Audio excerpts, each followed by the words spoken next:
further out and you get into the bigger ones, or move right or left. You know what I mean? If there's small ones there, more likely you'll catch bigger ones too. So, all right, guys, let me grab my phone real quick so I can see all the comments.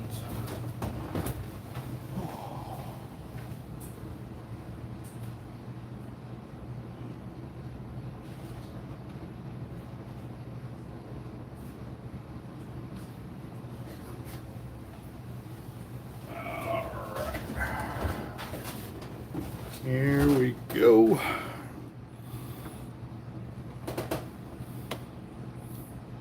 Nope, wrong one.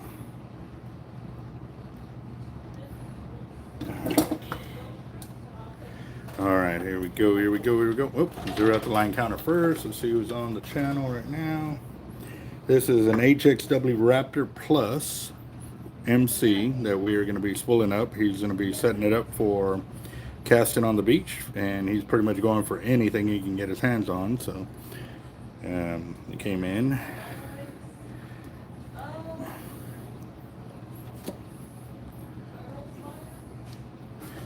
Yeah. Timothy, John, Hustle, what's up, gents? How y'all doing?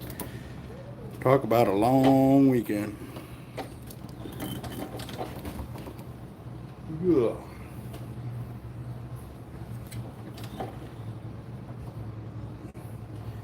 Oscar, what's up, boss? How you doing? Man. So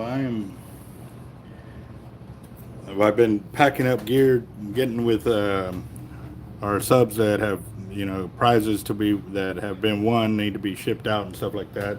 So I spent a good part of making phone calls, getting with them, and customers came in wanting a real spool. I said, well, I guess I can go live and do that. But I'm definitely going to try to get everything packed up before I leave today. And depending on what kind of shipping it is, either I'll have to go drop it off if they're still open, like FedEx and UPS.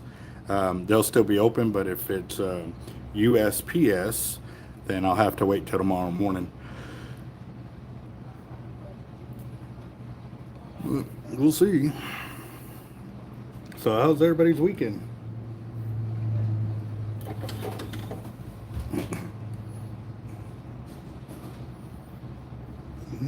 Yeah. Alright, we got 17 of y'all on the channel. 5 thumbs up. We're lacking a little bit. Let's see.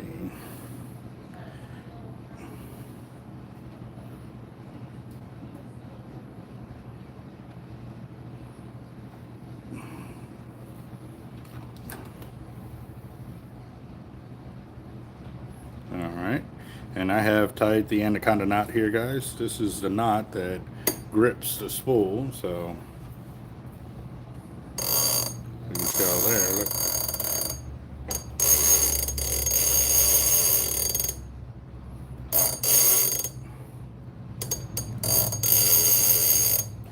Oh yeah.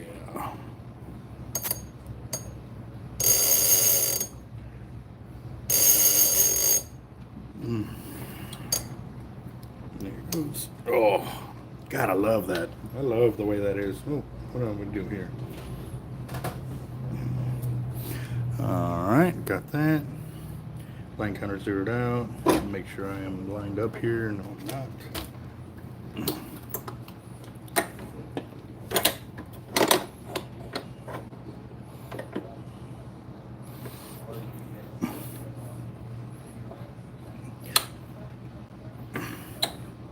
Where are y'all planning to go fishing at?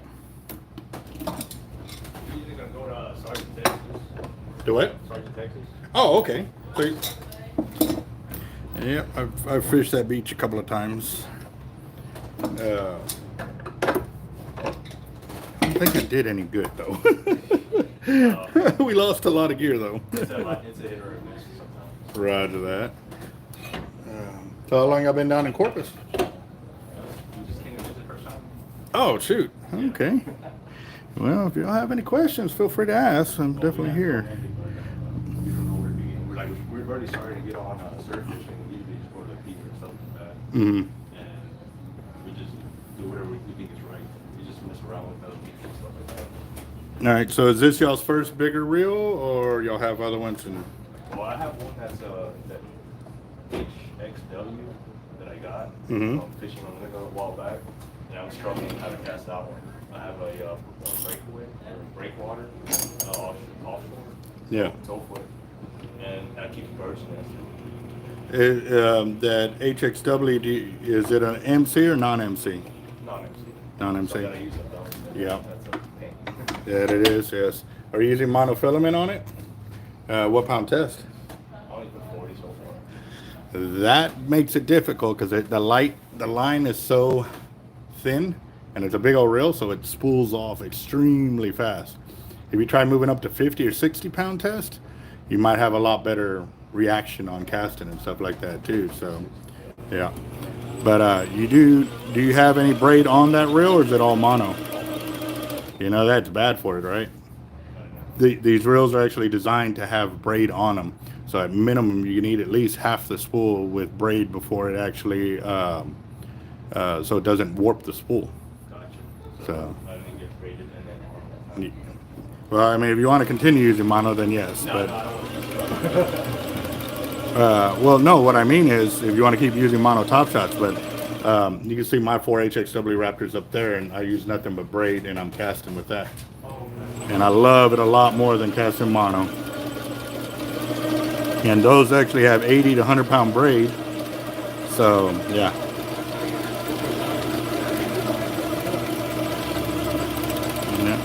Y'all can put y'all stuff right there on the counter, right at the register right there.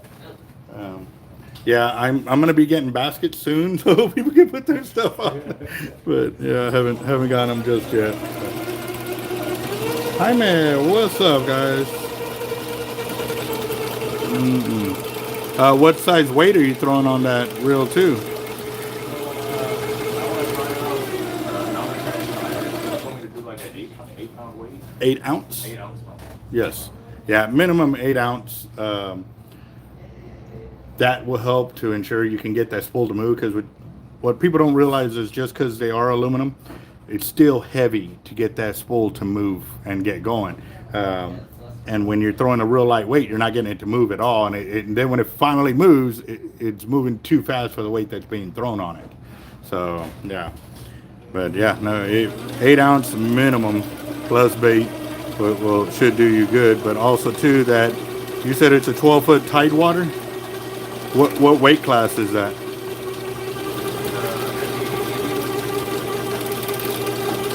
Okay.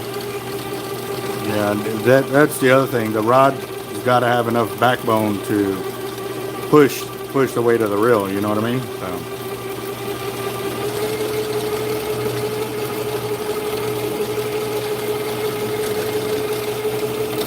Robert, what's up, boss? How you doing? Yes, sir. Talked to Toby a little while ago. We got his winnings here that we're going to be spooling up with. And he won the JX Raptor during the 100K subscriber giveaway donated by Avet Reels. So that one's going to be pretty cool.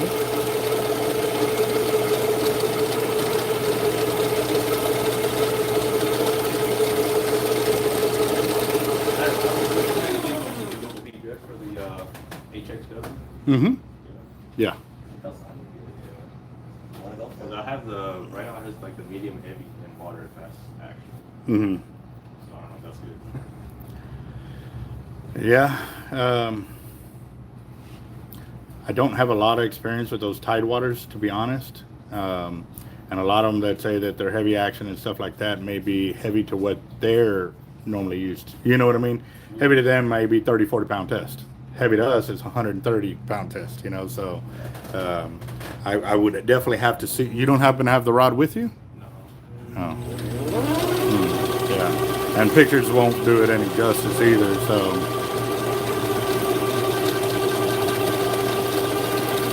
But the other ones that you can look at too are those 2-piece HDXs and Ballistas. Those got a lot of backbone, so that way if you want to do a heavy cast with those, and those are only $269.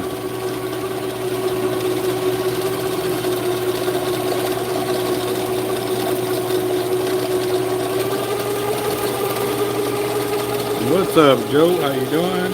For Live. What up, brother? Zach. What it do? What it do? Alright, so what's the fishing reports, man? What'd y'all get to do? Because I didn't get to do any fishing this weekend, but I was hoping to get some kind of fishing reports from everybody that got to go. I did see some Spanish mackerels get caught off the jetties over here and on a pier. That's pretty good.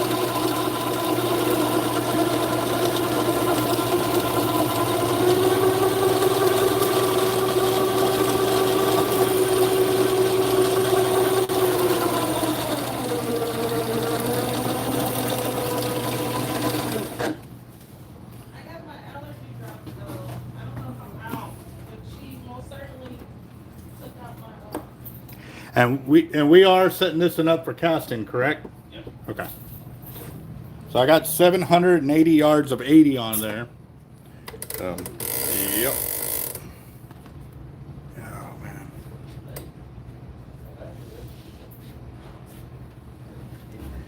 Oh wow. Okay. There we go. It was super slow up by me. And also, too, guys, let us know what y'all were fishing for, because you got to remember, there's a lot of new guys on the channel that don't know. So when you're saying it was slow, like, what were you fishing for, so we know what was slow. Because I got to be honest, I try to keep up with everybody that puts up where they're fishing at and stuff like that, but there's a lot of y'all. There's only one of me, so help me out. Help me out. I got bad memory. You know where we could catch some ghost shrimp or some sand fleas? Okay, ghost shrimp, you would use those sand suckers to do that. But the sand fleas, that's a Florida thing. I don't even know of anybody here locally that sells any kind of those rakes that are used for that. That's mainly an East Coast thing, as far as I know.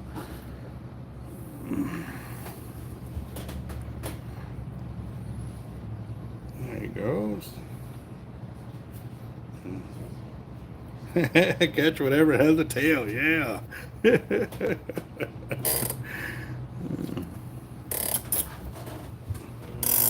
Did you want to cover for this reel as well? Because we got them.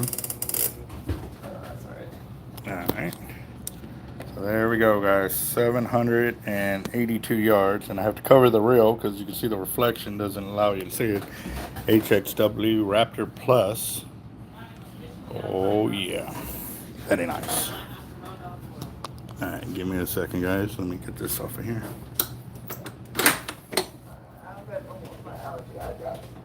I don't know what she did with I had 3 in here. She took 2 out, so now I got this one, but it's gonna be I've got the nasal, the antihistamine one. Oh, it's for my eyes, because they tend to get dry. Oh, okay. Sometimes I have little allergies. I have this Avet, but my daughter has apparently gotten a hold of my purse, and she knows how to open zippers now, so. Oh. She left me with the one that's, I basically was left with bubbles, but it was just enough. Oh, okay.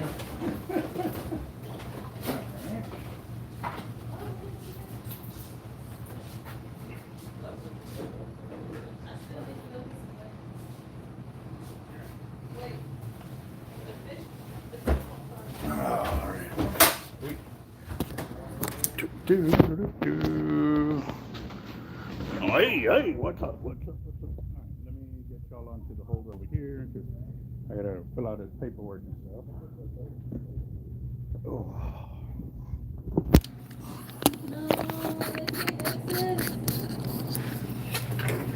XS? Yeah. Oh, the extra smalls? Yep. Yeah, because well, it's weird because women clothes would be like, they tell us we wear extra large, but then I wear a small men's shirt, and I don't know. It says extra small. I feel like it would be snug on me. I don't know. Yeah.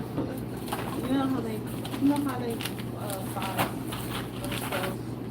Alright, what's your first name, boss? It's gonna be Ty, Thai. Thai? Yes, sir. Last name is Nguyen, Nguyen. NGU? NGU? YEN. Why do I know that name? It's a very common last name. Yeah, for Vietnamese folks. Unless it's because he comments on your videos. Well, What? is your avatar name on the channel under that? Yeah. Yeah, my YouTube name is Taiwan. Yeah. Okay. As soon as I wrote it, I was like, dude, that looks real familiar. All right. Can you write down your phone number there? Yes, sir. I think it'll be, I feel like, I don't know, it's stretchy. I like stuff baggy. There you go. All right. And today is 10. Is this like in men's or women's sizes? Because you know they do men and women's. I want to say they're all in men's. Oh, then yeah, this is fine then. Yeah. You want to try it? There's a restroom right there if you want to. Oh, you don't want to speak the restroom. I would go ahead up to that restroom. Wait, but I want. There you go. Well, I can check it, because I'm gonna get it anyway. I fit it. That's just curiosity of how I fit it. You can go by yourself, I don't care if we're on there.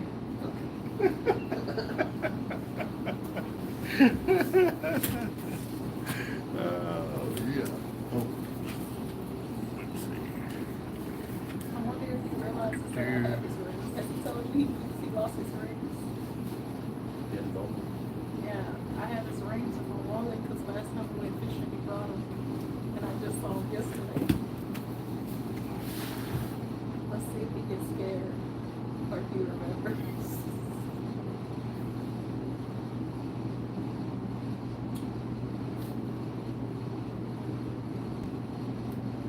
Yeah, I need some more eye drops.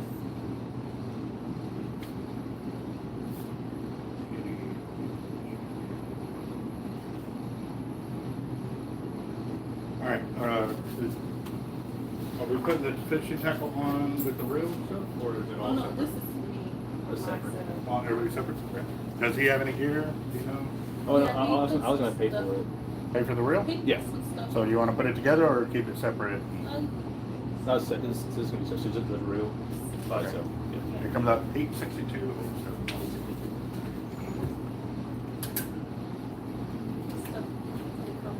I am curious if you have like any of the loose ones for these, like in a pack of these. The snap swivels, Yeah. we normally sell them in groups of 5. Can I get Sorry. 5 of those? What size are you looking for? Those are 125s right there. Then underneath is 175s. Oh, 125s are good. 175s? Are you gonna be The using 25. 125s? Yeah, give me 10. Okay. All right. So.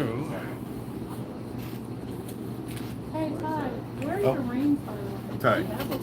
Can you sign there verifying you are receiving your reel? I'm gonna double check, make sure your parts are in there. Our plate, good. We're good to I go. don't remember that. But you told me to put my rings in there. Yeah, but how do you go there in there? It's been like 2 weeks. Sound like me and my wife when I got married. I went to a tournament and we'd only been married a few months or whatever. No, maybe a year or something. And I went to a tournament in South Padre. And before I went to the tournament, like every time I'd shower when I went to wash my feet, the ring would just slip right off. So we have a metal tub, so every time you hear ding, ding, ding, ding, so I would just put it up on the shelf. Well, I forgot it for a few days, but before the tournament, I put it on and I left. So went to the tournament, and on the last day, I got rolled on the 3rd bar. So as I came up like this, you see it come flying off my hand like this and into the kayak. So I'm trying to get on the kayak, and it goes through the little scupper and it's gone. And I mean, I was getting rolled, just big waves, just getting rolled. I was like, I'm not diving for it right here. I'm gonna, you know. So we ended up leaving. I win the tournament, and he's like, so what do you want to do? I said, dude, we got to go. I got to get back, buy another ring before, you know, I get home, you know. So we take off. We make it over here with like 20 minutes to spare to go buy another ring. So I bought another ring, and a few days later, my wife makes a comment, oh, your ring's nice and pretty, ain't clean and this, and she's taking jabs at me, and I was like, well, yeah. She's like, so when did you buy a new one? I said, on Sunday, you know, and I explained the story. She goes, well, why did you do that if it was sitting up on the shelf? I said, no, it's not. And we were arguing. I said, $100. Yeah. I was like, and she goes and check where to go. I said, it's on the end of the 3rd bar down in South Padre. Like, it was pretty fun. Yep. Yeah, I have my stuff Oh, here. okay. Whatever. Yeah, You yeah. don't know? Hey, go first then. We'll go all together.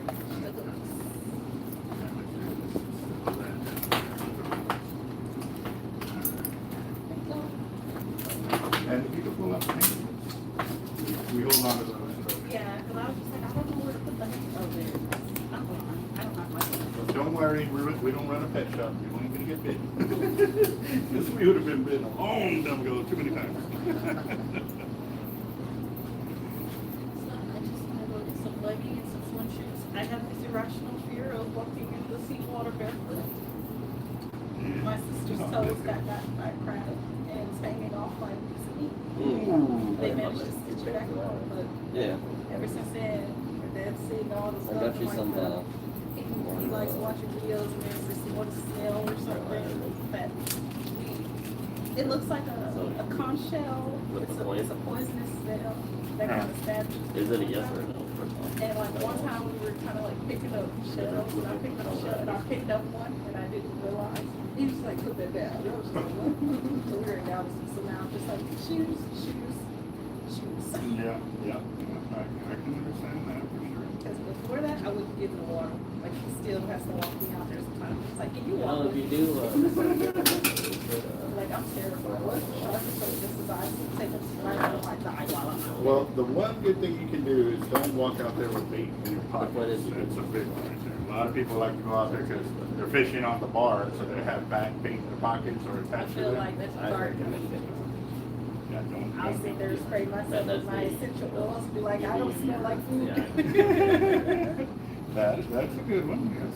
Because they have essential oils, just like people like living grass, like people with mosquitoes. And, like you said, seals.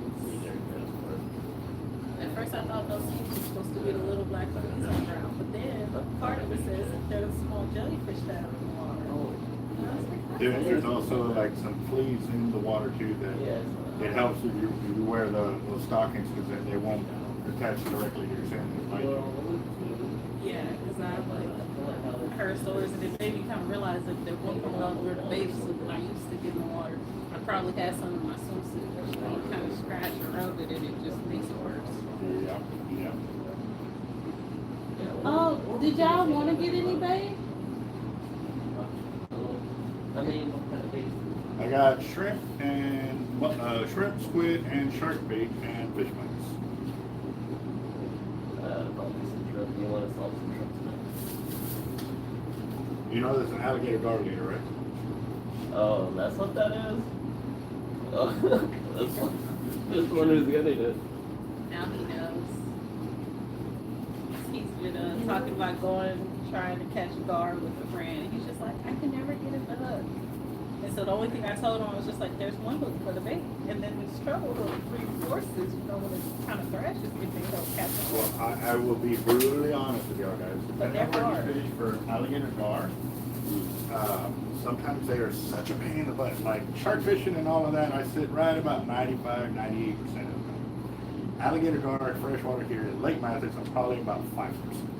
Yeah, oh, you just Yeah, hanging out. we've had instances where we that's how you had said some bait that. out, and we had the Line out, lights, get you rid- can see the bait sitting there, and there were like 3 gars just sitting there looking at it, not doing it, just watching it. And we're just like, Hey Carl, let's see how long we can keep them interested. yeah, it was like for 30 minutes. They were just sitting there looking at the bait, and we're just like, giving it a little jerk, and they're just following it, looking for 30 minutes, and we're just like, okay, y'all playing games. Right, Just yeah. like, we're done. All right, you're at Hang on, this one. 131 and 36. One, yes.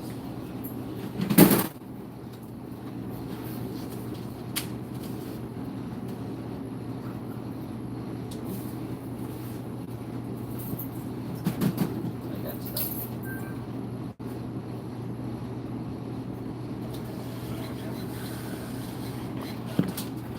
So what would you say you recommend for the HXW for the reel? The braid? I didn't hear the first part of that. What did you recommend for the reel? The braid to a mono Well, I recommend braid all the way through. all the way? Yeah, but because he said you like mono, I said at least put braid on the backing. So, like he has 80-pound braid at the back. Oh, let me find her. it doesn't matter what weight class you use, but it matters because if you use a real heavy weight class of braid, then it's going to eat up your line capacity. And especially since you're using mono, that's really going to eat up your line capacity. So I would use like 50-pound braid, put like 500 yards of that, and then mono on top. So that way, while you're fishing, you're throwing your mono, and you hook up, you still have 500 yards of braid on the reel. You know what I mean? But I would highly recommend going with polypore braid all the way through because when you break off, like with mono, you normally don't attach it because you got that big old knot, especially on mono to mono. If you break off a braid, you'll reattach it, or if you have the splicing there, you can reattach it. Just keep going. Yeah. You just keep maintaining your I made that mistake the first time I casted because they kept snapping, so I put them together. Every time I casted, it went away. So I was like, oh, okay, I guess that doesn't work. One time they changed all the reels to mono. They're just like, oh, this person recommended mono. And I long ago stopped using mono. And I was just like, no, put my braided back. Give me back my spider braid. Yeah, once you make the switch to braid, Yeah, no, I tried going, I didn't try going back to mono.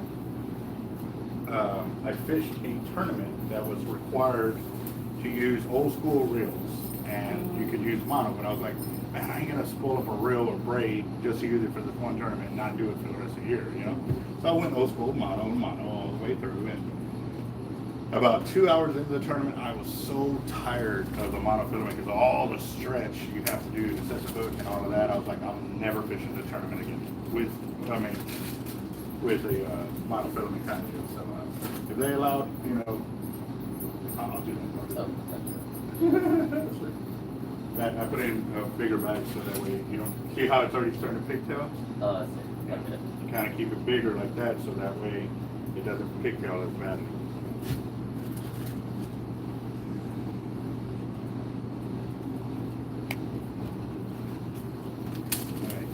Next justice, 92.48. And if y'all are going for the pompano and stuff like that, fish lights is highly recommended. Yes. Is there a sort of color assortment that you go for? Or Okay, so those, I went for the one that I got was sandfleet like flavor up there as well. That one's $8.99. The rest are $7.99. I don't know why they charge $1 more for that, but they do. How does fish fights work? So I think you cut strips off and then you put them on the hook. Yeah, just like this. You use small pieces of bait, put it on the hook. And then what you can also do too is peel shrimp, put it on the hook, because y'all got the bait elastic, y'all got the right deal, but you'll need shrimp. So you peel the shrimp, wrap it on the hook, and it'll stay there for, I caught 3 40-inch plus black drum with 1 piece of shrimp. Oh yeah. It's because I was using the bait elastic. I managed to get me a 34-inch because I wrapped my shrimp with the elastic. The first it's just like, use the elastic. I was like, yeah, but I used it. And I caught a 34-inch black drum, and I was like, nice. And then I let him go. Yeah, because they're catch and release only. Yeah. What flavor did you say? Anything 30 to 51. Well, 30 to 52 has to be released. Yeah, because you can break the state record. Well, they have it set up so you can break the state record. Yeah, So but if it's anything over 52, that you can keep it. So I think he caught a 50-inch 105. black, 50-inch red drum. yeah. So he was close. Yeah. I think I had one too, because I had one that was almost as long as his body. And we had a friend who had reeled in a big one, and I had my line and my drag set perfectly to fight with it. This guy gonna tighten the line and like you see the fish. He's like this. He was a huge red drum. I was just like, is that a shark? And I was like, no, it's a red drum. I was like, oh my god. But he was just like, give it to my friend. And after that, he lost it. And because he snapped, he unhooked it. And then after that, my look went down because I always catch. And we went, and I was just catching legals. I was catching big ones, and they were just like, you're just catching all the fish. They just fishing waves. That was fun. But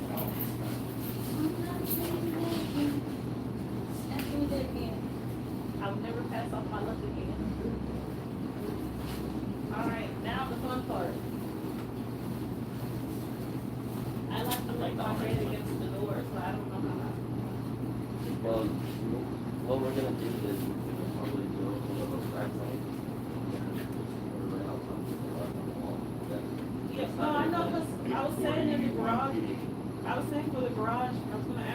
like do like the racks and like the hanging racks for the garage. Yeah. Yeah, I was gonna ask if we can like, cause you know like for look, we had like the yard tools and stuff. I was gonna ask if we could put like a hanging rack and on top of it if we could. Thank you. Yes, sir. Good luck. Y'all be safe out there. And definitely keep us posted. It was a pleasure meeting you. Pleasure to meet you too, boss. Nice to meet you. Nice to meet you. Y'all have a good one and good luck out there. Oh. Yeah, just close me out.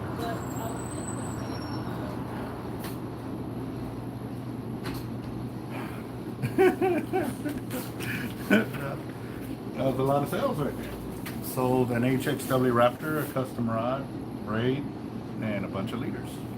Really? That's where that rod right there, you bought that rod? He just bought the rod, and then he bought, I guess he bought the reel for his buddy for, I don't know why, he just said he was buying it, and I was like, okay. And, that way you can get an idea. Those are all the sales that was did from here to there.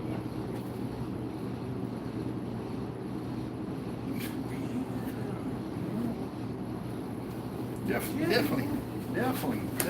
Good. Thank you, Jesus. All right, what's up, guys? Sorry, I was answering a bunch of their questions and hearing their stories, which is awesome. And again, guys, a lot of people come from the channel and come check us out and stuff like that. And sometimes at first they don't know what to expect. They think I may be different in person, but no, this is the way I am. Is the way I am. Like, come in, ask your questions. Don't be afraid. This is why later, boss. You have a good night. This is why I developed the channel the way I've developed it, because I want that interaction. Because again, that's what we're here for. If you're coming in to spend your money with me, I want to be able to make sure that I can help you the best way I can. Now, again, if you know what you want to do, where you want to go and stuff like that, cool, I can help along the way. And if I can't, I'm going to be honest about it. I'm going to let you know, hey, I have no idea about it and stuff like that. So, yep. What's up? We got Fishing Texas, outdoor, Fishing Texas and Outdoors. That Eric, that you, right?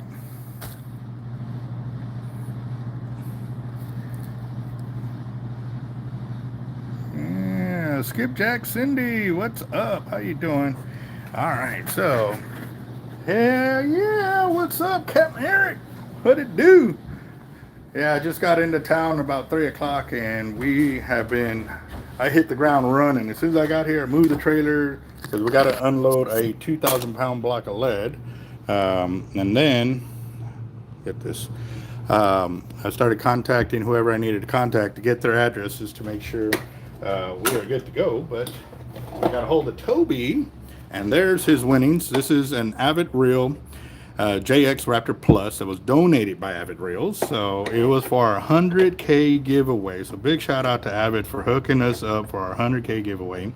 And so confirming with Toby, he wants to go ahead and spool it up with 80-pound braid. Toby, I'm assuming I'm setting this up for casting, correct? And since you're here on the channel, let me just make sure I'm on the right page, because I forgot to ask you that earlier. So, and we're going to be spooling it up with the 80-pound and the tight line. And yep.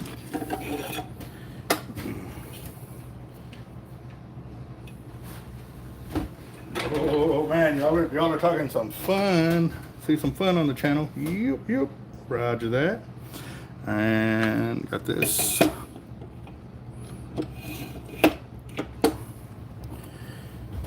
Alright, zero out the line counter.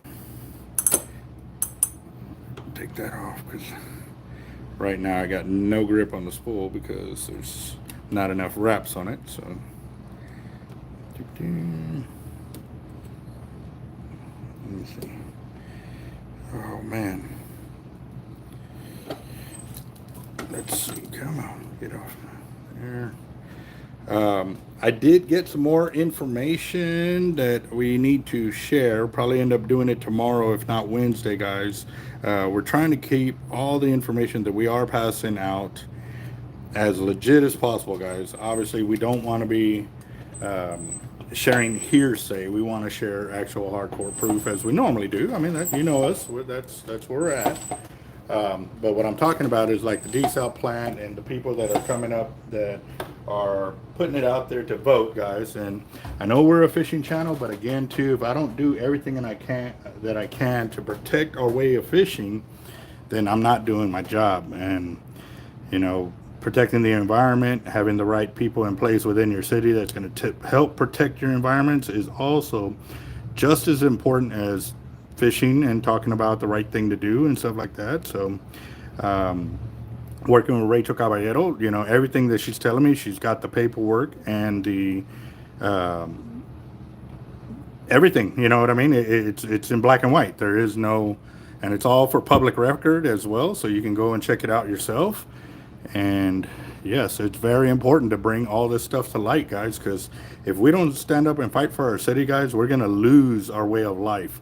And it includes fishing, the beach access, turtle patrols, everything, all of that. It is definitely very, very important, guys. So, sound like a different. That almost sounded like a fake ambulance sound. I don't know if y'all heard it, but I don't know what it was. It was outside on the highway.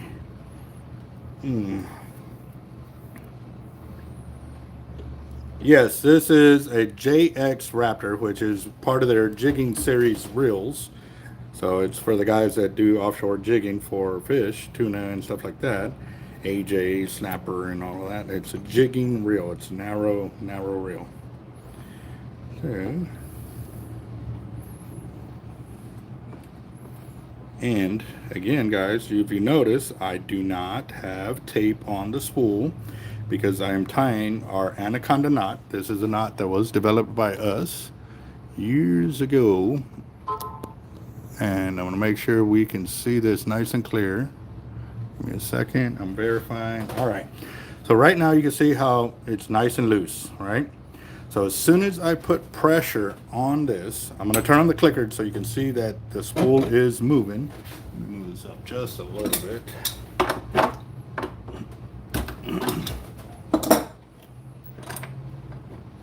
It is stronger in overall strength for the Cortland. So it gives you more abrasion resistance and stuff like that. All right, guys, so what I hear, I'm going to just add pressure to it, and I'm going to crank on the spool, and I'm going to try to do this real slow. I'm going to go in low gear just so I can do it real slow.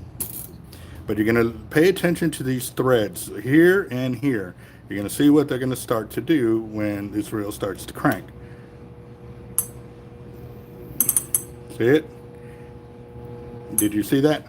These ends went this way, these ends went this way, and they basically locked in. They're working against each other, so they're creating a lot of friction there to make sure they catch onto the spool.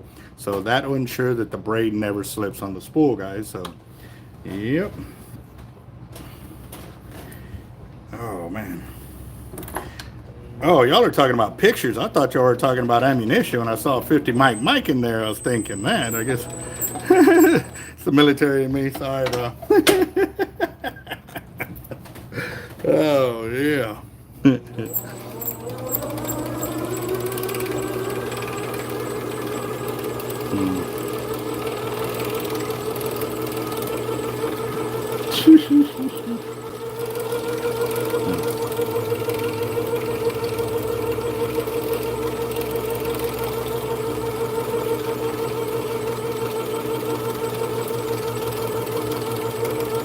Where were you fishing at there, MP?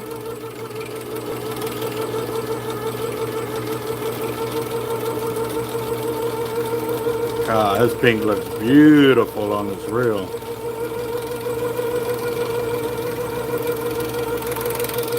I'm gonna stop real quick, guys.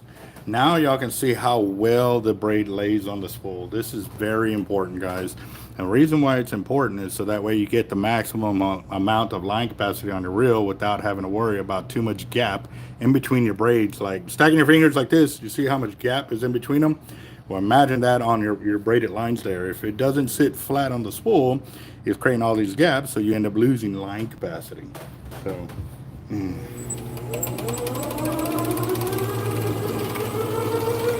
this is beautiful.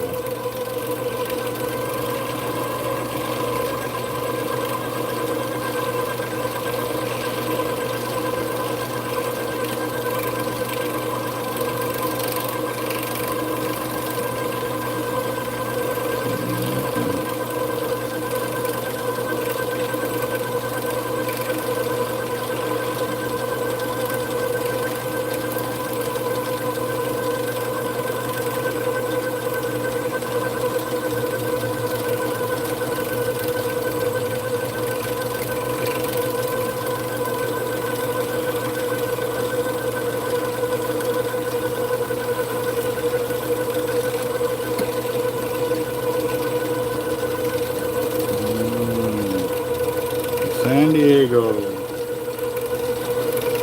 MP, you in the Marine Corps over there, or are you in the service over there in San Diego?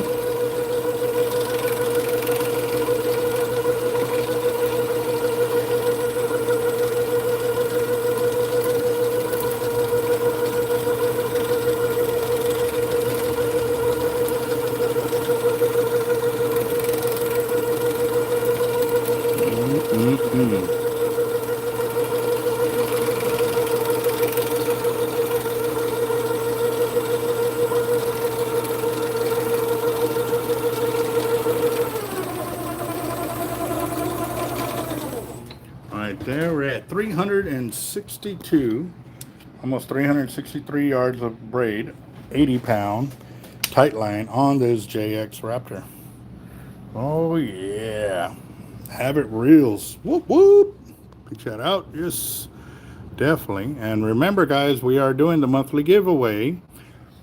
We haven't confirmed exactly what prize we're getting for this month, but obviously it'll come in next month and we'll do the giveaway. We're gonna have Team Hard Life #1 is the email at which you submit your pictures to, and if you submit your videos, we will also put those onto our YouTube channel, and you can actually start earning money, because what it'll do, the funds will be determined on the video and how much it actually gets paid out. We'll give you 10% of in-store credit for whatever comes in, because obviously I got to pay taxes on those monies that come in and stuff like that.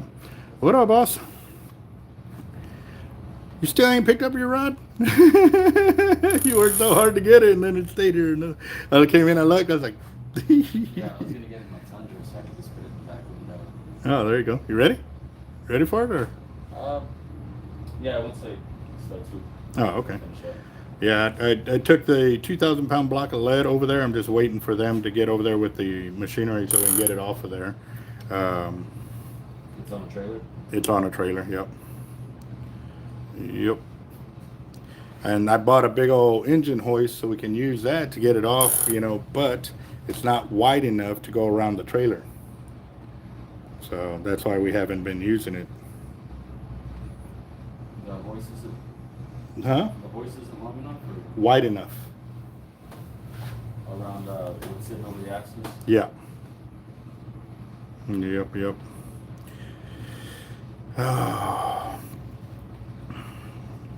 And I thought, and I was so happy when I got it. I was like, yeah, now I don't have to worry about and wait for anybody. I can go over there and get it unloaded ourselves. And nope. 2,000 pounds? Yeah. And the other thing is too, it ain't gonna work over there because it's all that sand. It's not paved, so the wheels will bury in and we're stuck there. You know what I mean? Unless we lift it up and position the trailer right where we just lift up, pull the trailer out, and then drop it there. You know what I mean? How big? Like what? How big is the block?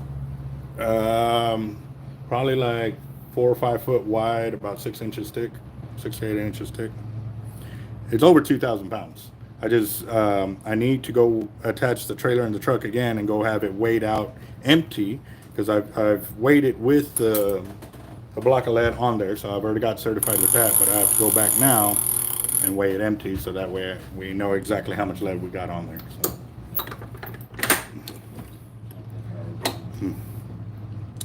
Oh yeah, that is pretty. That is real pretty. Congratulations on now. Oh man, look at that. That's number 50. Very, very nice. Yes, sir. So that is Toby's right there. And he also has an Avet sticker that's going in the winnings as well.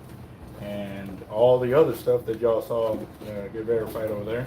I will have to do his paperwork here so that way we can get that. I wouldn't say it's an insurance policy, but it kind of is, because if you ever have to file an insurance claim, they would ask you how much you spent on it and stuff like that, where you bought it from, and you can just send them our way, and we have the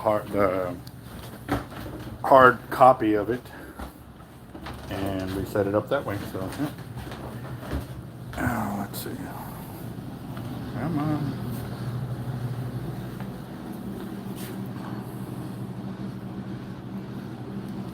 All right, give me a second, guys. Let me figure this out real quick.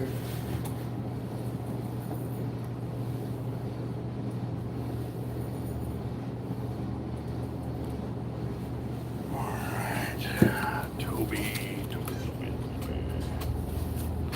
I just had your paperwork. Go. There it is. All right. And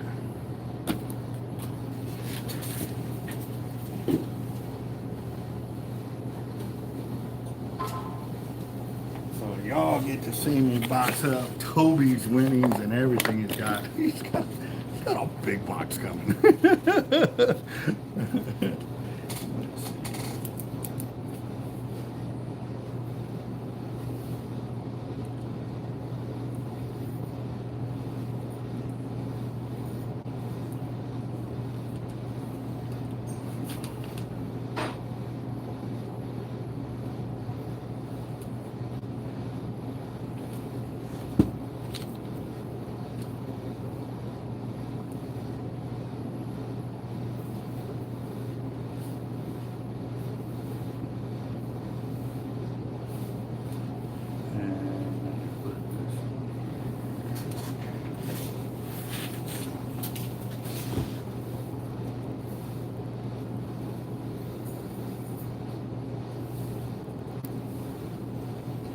Wow, that was a really, with braid and of course taxes and all of that, real with line, he was, that price, $621.85 right there.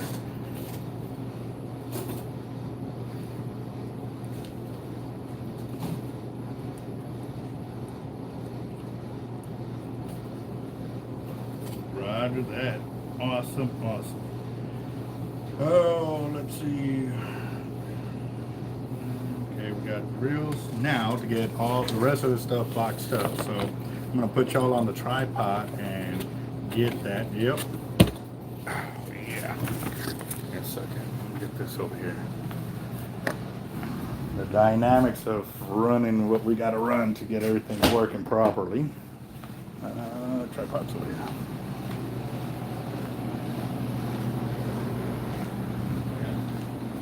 Yeah, thank you.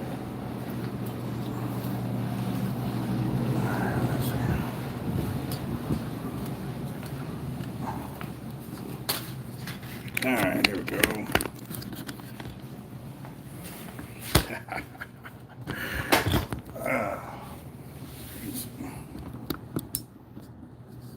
There we go. Nice and clear now.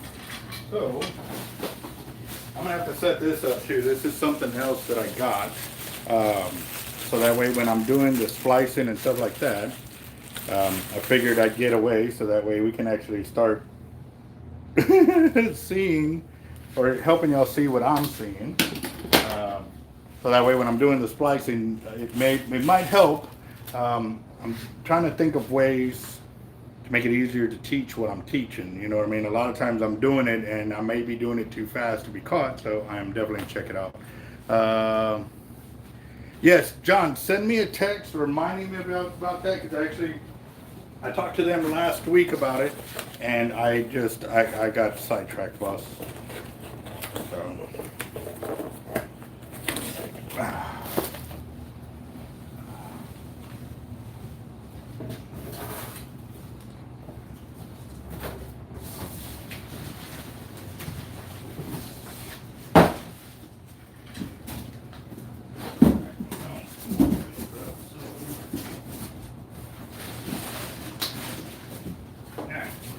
So we're gonna start out with a bunch of peanuts. That way he's got some cushion at the bottom just in case these guys are not taking care of it. And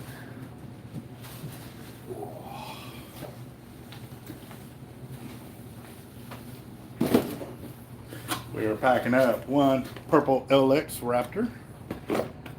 Yes, sir. Very, very nice. Very, very nice. So, get it in there. And I'll put some peanuts in here too, just to make sure.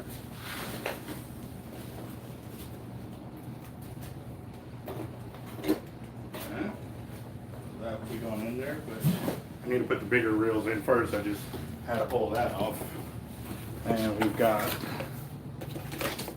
remember that one getting spooled up? Red T-Rex 80. Oh yeah.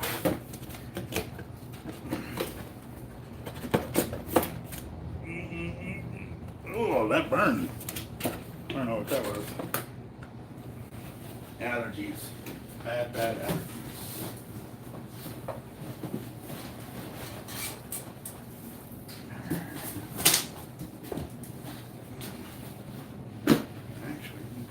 So y'all can kind of see what it looks like going inside the box.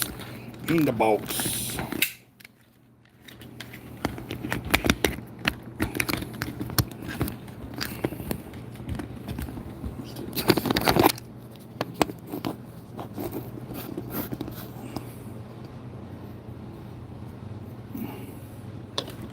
There we go. So we got some padding along the sides as well. Just to make sure.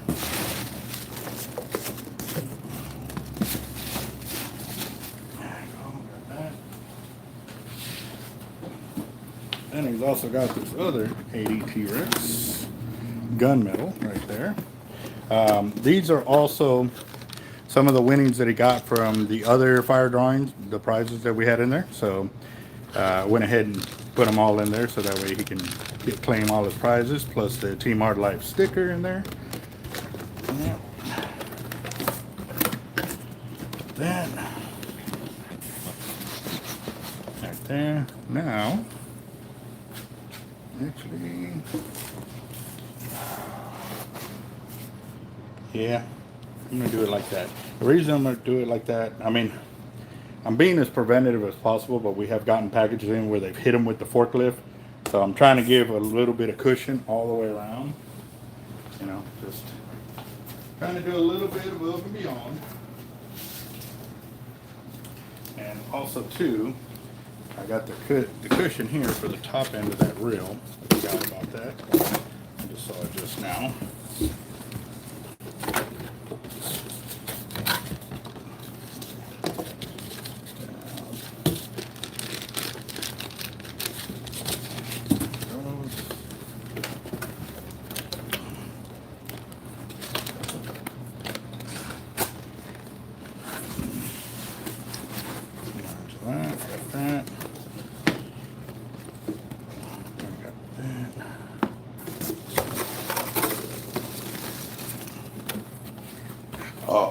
Excuse me.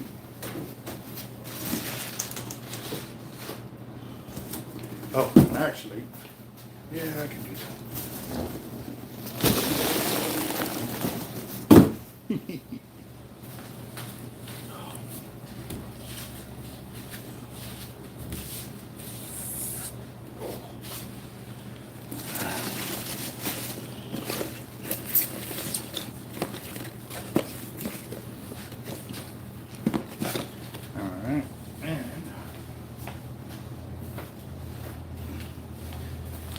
He's also got himself some of the Team Hard Life cups that he's purchasing as well.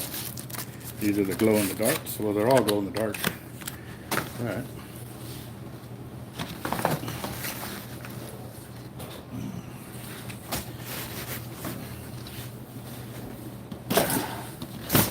Now let's see if we can fit all these other prizes in here from the 100K giveaway. Got lures, got cutters, got braid.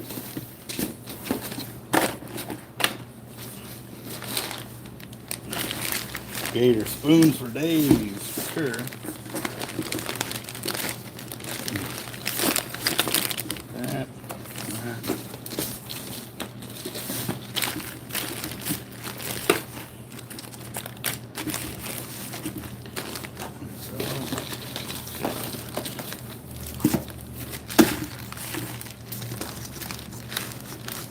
Have to make a little bit more room because we've got all the hold me pumps too, and leaders, and koozies, and more leaders. Definitely pays off when you put in the work, guys, for sure. Especially with Team Hard Life YouTube, we definitely try to take care of all of our subscribers that put forth the effort, and this is a big one, guys. This is a real big one right here. This is huge. Huge. Muse leaders as well.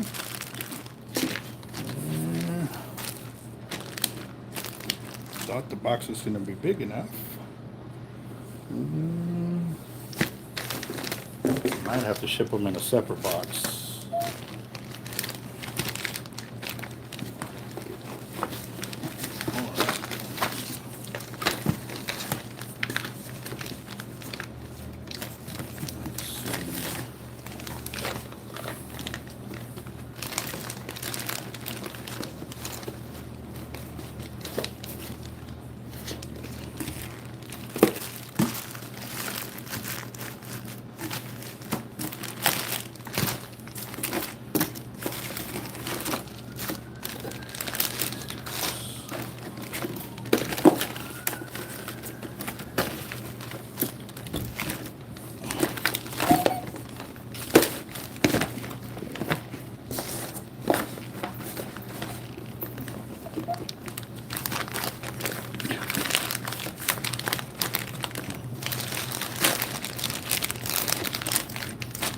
Your lures so that they can't get hurt.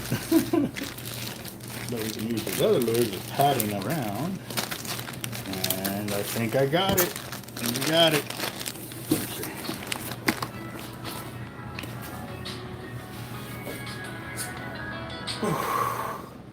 Hello. Packing up a huge box live on the channel right now.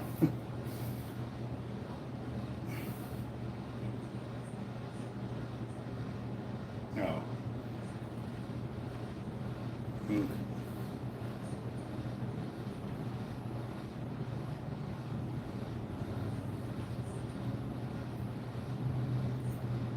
All right. Well, do you want to take them and go early? I'd like to, but I'm swamped. Okay. All right. Love it. All right. Get on the channel. I haven't seen any of the comments because I've been kind of looking at that. Let's see. I'm now seeing those comments with Toby. Oh yeah, we got plenty here, guys. We definitely do. Just make a phone call, get with us. So. Toby, oh man, I can't wait to see the weight on this thing. Can't wait.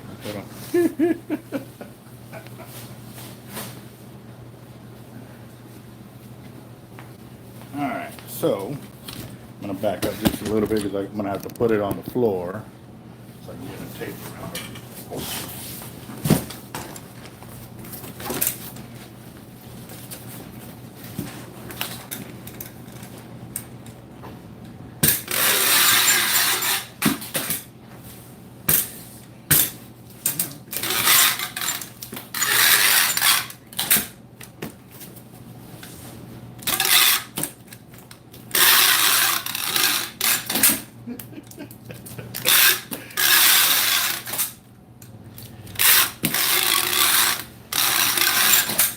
You know, guys, and for me, it's it's like catching a big fish or seeing somebody else catch a big fish, knowing that people are going to be able to enjoy the gear that I'm, you know, so passionate about myself.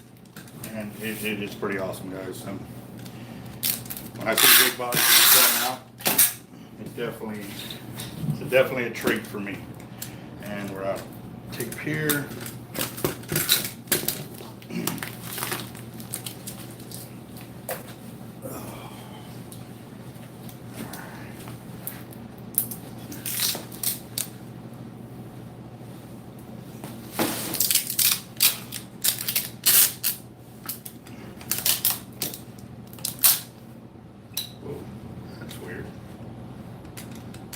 Tape broke. It broke. Oh, weird.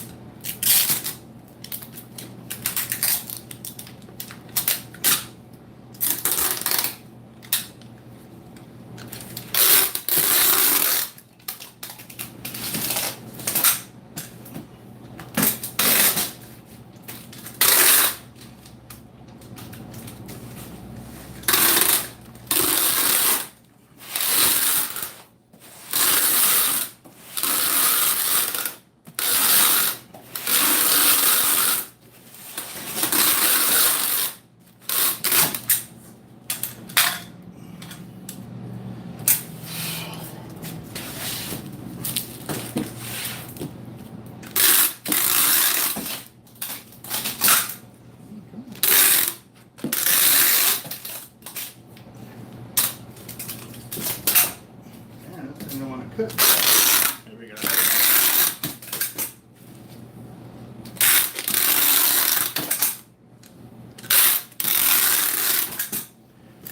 Alright. Alright, let's see who can guess the weight of this. And you must be within 1 ounce. And I got a special little treat for you on that one. Let's see who guesses the right weight on this. I'm gonna give y'all a few minutes because I'm gonna teach one of our workers something new real quick. So let's see who can guess the correct weight of this box for Toby that's going out. Must be within 1 ounce. No, I have not.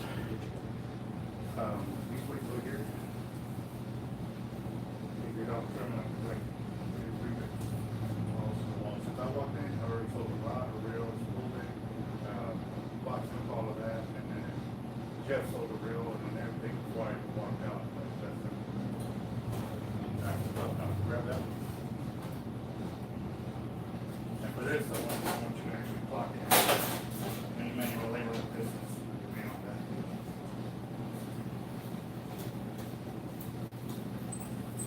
Come on, guys. Y'all got about 2 more minutes before I get right back.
All right, guys, I'm back.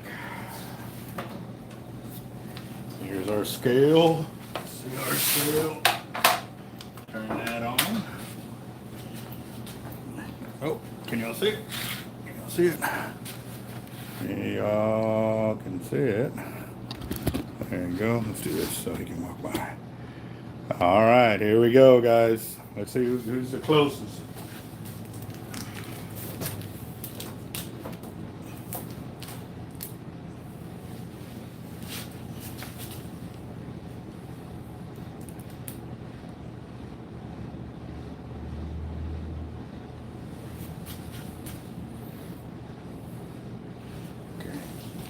That's telling me what I'm doing.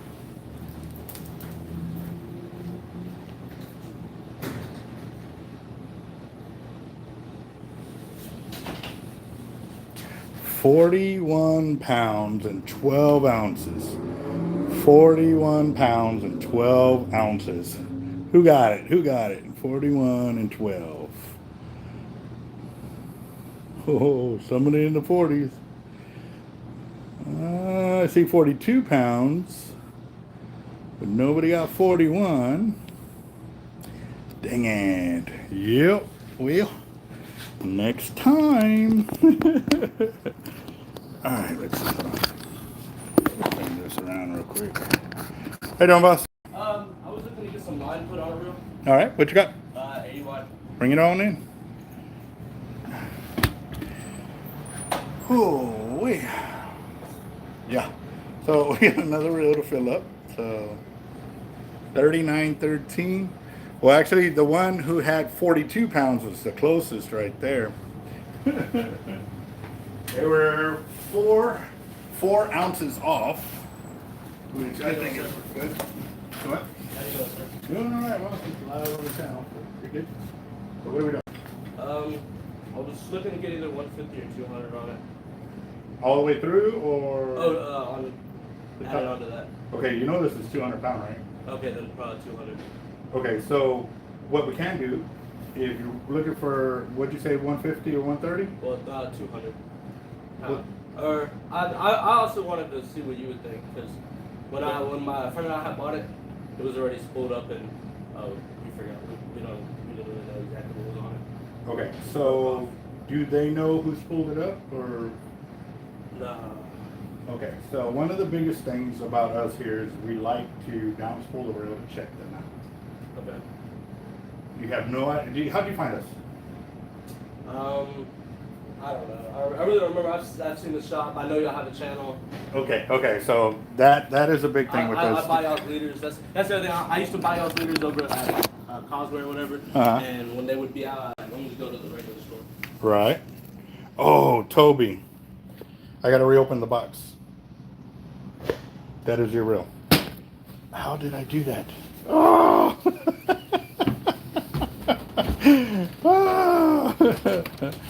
All right, I'll get that. So just to kind of go back to you real quick, boss. Sorry about that. Now I was doing a big boxing, not unboxing, a boxing video. A bunch of our subscribers had won the 100K giveaway, so I was finally getting everything to get it all shipped out. So with this reel, if we didn't spool it, we would highly encourage you. We charge for the service. It ain't free. But what we do is we down spool the reel and we check the knot to make sure that it's good to go. Because a lot of times what we've seen is whoever did the knot to the spool didn't do it correctly, and it could cost you a big fish at a later time. We've actually seen where they pop right off the spool, where they have like 12-pound mono underneath.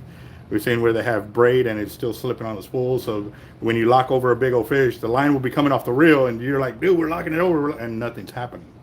So it's extremely important. But again, too, we charge $50 to take it all the way down. But this is the other thing. By us doing that, we're putting it on the line counter so you'll know exactly how much line you have on the reel instead of guessing. The bonus part of this is if we do 150, like you said, or even 130, I can top it off right now. Then when I strip it down, I can flip it and put this 200 on top. So you got your 200 on top, but we're putting that lighter line on the back side so it gives you line capacity. Oh, okay. I do like that. Okay, so. I like the sound of that. Yeah, I was gonna say, I would think whoever did it was pretty reliable, just because the dude we bought it from, I don't know if you ever heard of him, Michael Iriagas. Michael who? Michael Iriagas. He's from San Antonio. I might have to see his face, bro. I meet a lot of people, so yeah. Record.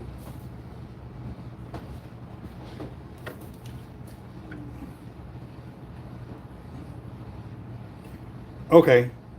So you bought it from him? Yeah, we know him a little bit, and I mean, I would trust him, but I like the idea of flipping the line, knowing exactly how much is on it. So Yeah. I like that idea. Okay, so the charge will be separate from the amount of braid. We only charge you for the amount of braid that get on there. So if you only get 400 yards, that's all you pay for is 400 yards. I don't. Okay.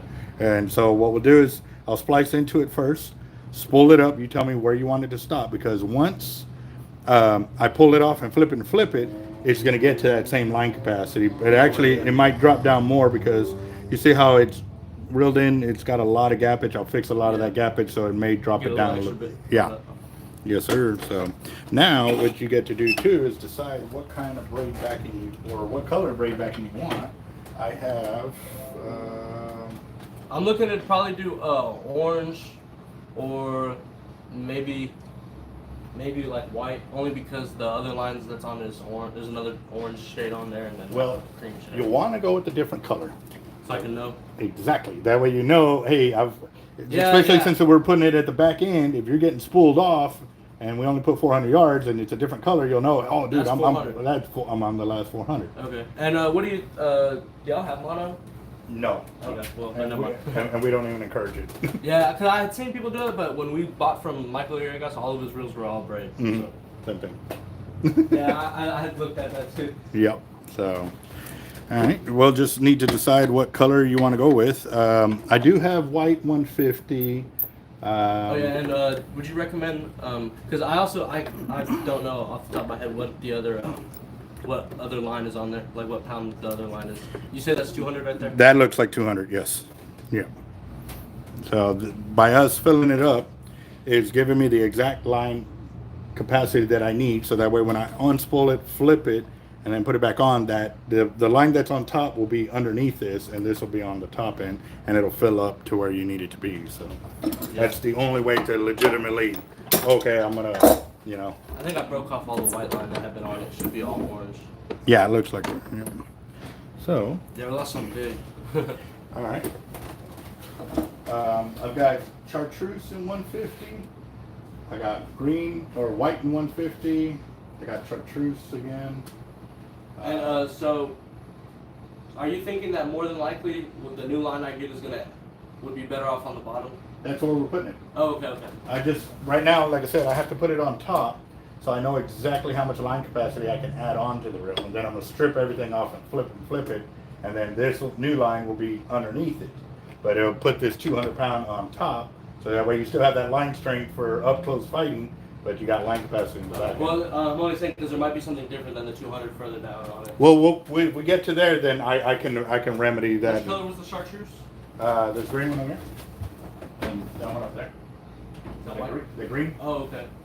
And the white one, so you said between the green and the white? Yeah. Okay. If you want 150, now, if you want 130, I got black. I can do these 100 pound, these are Corpus, these actually break off at 130 pound tests. So a lot of people have been going with those because it gives them the line capacity, but still a different color to choose from, so. Thinking, and you said that black is 130, 130? yeah. I use 130 on all my reels, even my 130. So just to give you an idea, like it is super strong, yes. Okay. I only think because my boy was telling me he wanted to put 150 on it. So he's paying for it. Did y'all go? I'll go with that white probably. White? Yes, sir. Roger that. All right, so we got a tight line and 150 pound going on this reel, and what we're gonna do is we're gonna. Actually, I'm sorry. Let me give him one quick call, and if he changes his mind, then yeah. But if not, then Okay. I'll go with that. No worries. Yeah. Yeah. Let's see. Hey, he's saying a lot of people, including him, have been putting 130 pound on it. Yeah. Okay, yeah, better. Yeah, he said whatever you say. We'll go 130? Okay. Yeah, and he said there's the purple and that pink. Okay, it's 100 pound, but it breaks off at 130. Oh, So- never mind. I have faith. Oh, that's right. He just okay. Ooh. What's 100-pound breaks off? That's solid. So it doesn't break off at 130? No, this is a tight line break. See this black label here, this master braids? Even that aqua blue over there, that's all the master braid 100-pound test and 12 strand. So, I'm just trying to offer you some kind of line differences. Yes, sir. And I'm trying to build up line capacity, because right now if you're rolling with 200, you don't have a lot of line I think capacity. I'll go with this pink. All right. 100-pound. Yes, sir. All right, so we're gonna give him some line capacity going with the 100-pound and the master braid right here. So are these the ones that you fish with right here, sir? Yes, sir. And those are 80s. Yeah. And one's a TRX? One's a T-Rex 80. Yeah, it's the second one from the top. But I've got a 130 T-Rex, but right now it's at my buddy's, another YouTube channel that we do a lot of collaboration videos with, and he's also my channel sponsor. It's Jacked Up Leatherworks. I sent it over to him, and it actually got damaged in shipping, so I'm gonna have to ship it back to Avet. But the insurance company is like, oh, well, we need paperwork of proof of what was paid for. Da, da, da, da, da. I'm like, dude, that was years ago, so now I have to go dig through my paperwork to find it and go from there. So, yep. Yeah, I've seen not a lot of people even go with the 130s. They stick with 80. Yeah, the 130 is a heavy reel. It is, but it's a beast. It really, I like the 130. But Avet is coming out with a 80 T-Rex 3-speed. That's gonna be like, that's gonna be end game right there. That's gonna, yeah. Yeah.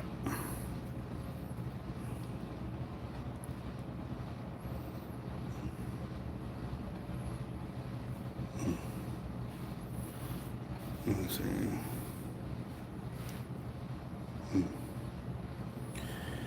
3-speed.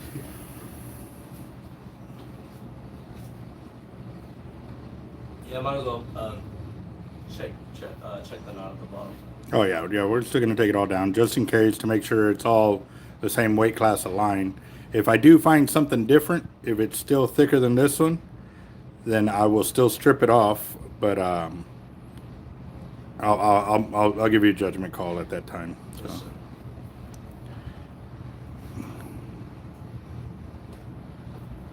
Yeah, man. There it goes.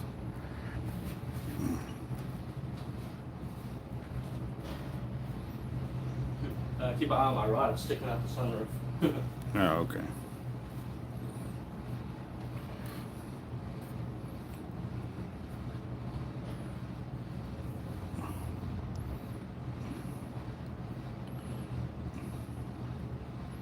Yeah, because my boy and I were thinking about going down to Caldwell tomorrow. They've been doing pretty good out there. Yeah, I've seen. But that was part of the reason I want to get it spooled up is because they got to take them out so far. Mm-hmm. There we go. Got that.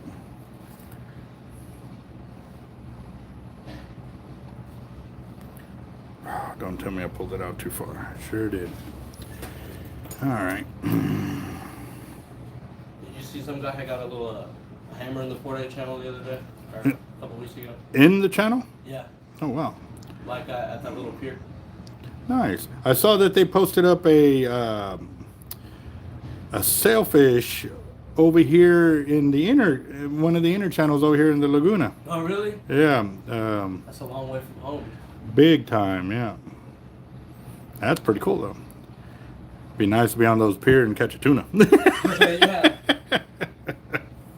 And I went to Mexico and we did a little fishing trip. We didn't get anything, but but it was so crazy that we're in like 2,000 feet of water around all these marlin and stuff, and you look back and you see the shore right there. Yeah, How real how close. you are, and you go out here, you in the middle of nowhere, can't see anything, and you're in like 100 feet. Yep. So I just saw a big fray over here, boss. Okay. The good thing is this is hollow core, so we can fix it. I'm stripping off a little bit because I don't want it to be too far off and lose line capacity. You know what I mean? So.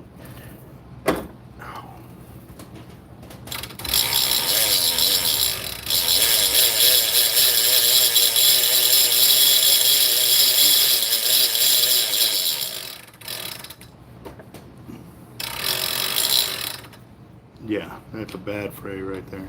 You can see it if you want over here. Oh, there. sure, I can see that from here. Yep.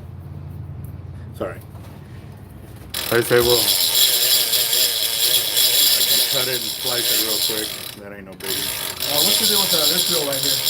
That one is, what do you mean? Like, who does it belong to right now? Oh, another customer that I shipped to in Houston. Did I already pull it off? Nope, still right there.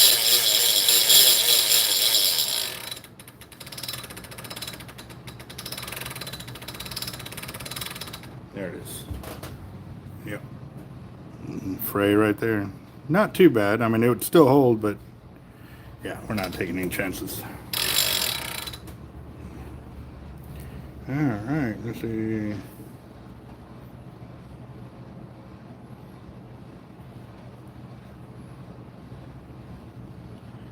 Let's see.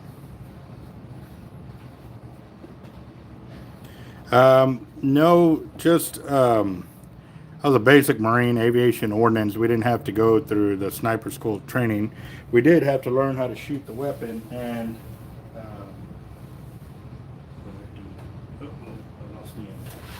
Great. nope, that ain't. We had, and actually our school was only 13 weeks for boot camp. And then we went to Marine combat training, which was another 3 weeks, I think. You gotta remember, this was 20 years ago for me, so.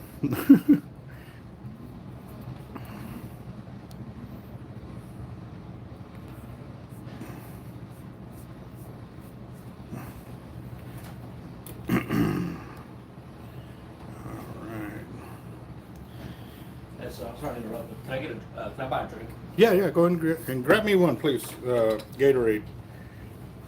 Powerade? Powerade, that'll work? Yes.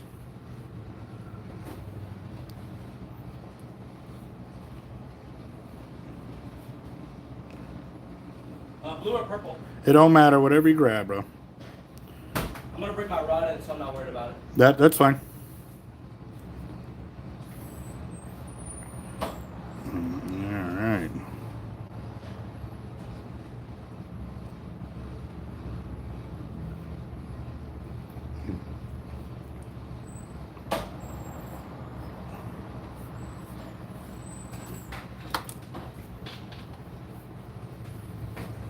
Is that a 53? To be honest, I don't remember. My friend's kind of the one that coordinates all that stuff, and I kind of just take his word for a lot of things. To that. Pretty rod.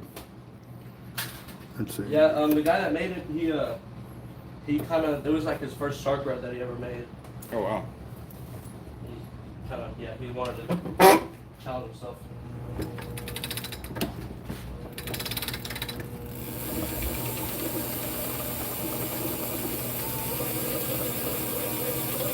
Still haven't caught anything on it. I think we only took it down to the beach like twice. Well, the good thing is you're putting in work. You know what I mean? You ain't gonna catch fish if you ain't going down beach. You know. So. Yeah, my friend and I were planning on hitting it hard this summer, and then he got a job offer as a deckhand. So you know he's busy all the days that it's good. And, right. And then today, I was at his apartment and he was out of town in Rockport, and he when we decided to go spool the reel up, he's like, yeah, just go in my he said go in my closet in the little bin and just grab some money out of there. And I saw the money in there. I said, yeah, I'm glad we didn't go fishing that much. I wouldn't have wanted to fish either. Yeah.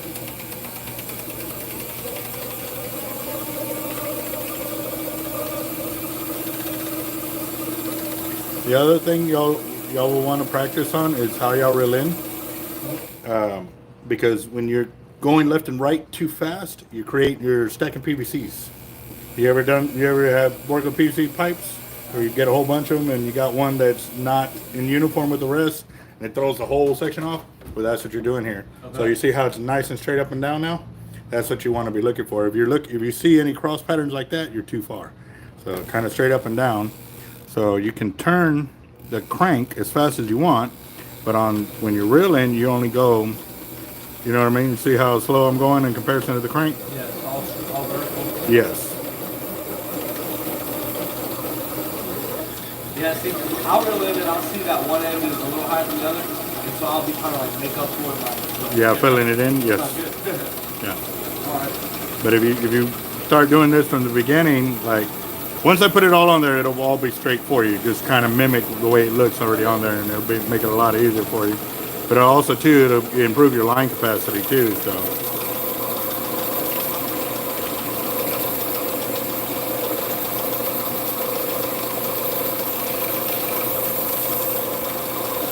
I zeroed out the line counter. So once you tell me, hey man, that's good enough, that's when I will stop, and that'll be the line capacity you pay for,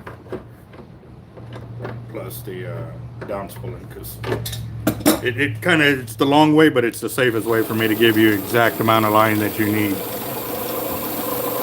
gonna look at these and see how you have it. Oh, I got mine maxed out. Yeah. Yeah.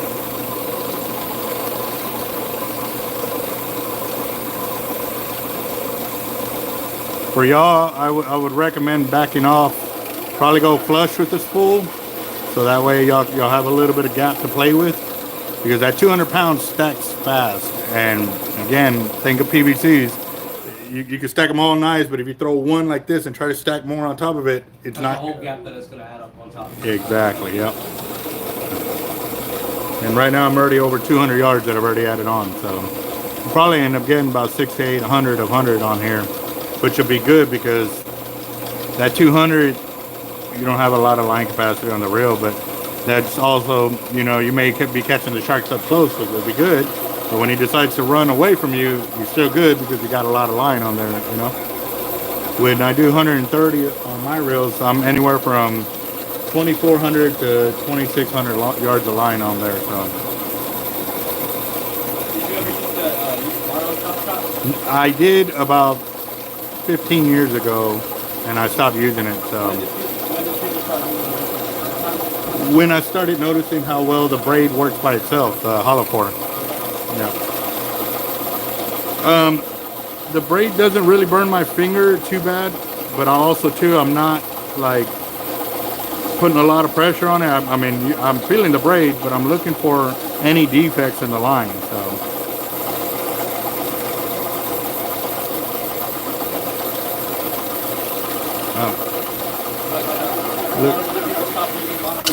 The what? A lot of other people stopped using mono top shot too. Yeah, once we started showing what we were doing and how it was helping our fishing, then a lot of people started doing the same thing, and then yeah. So it looks like we're gonna have to choose another color to finish filling it up.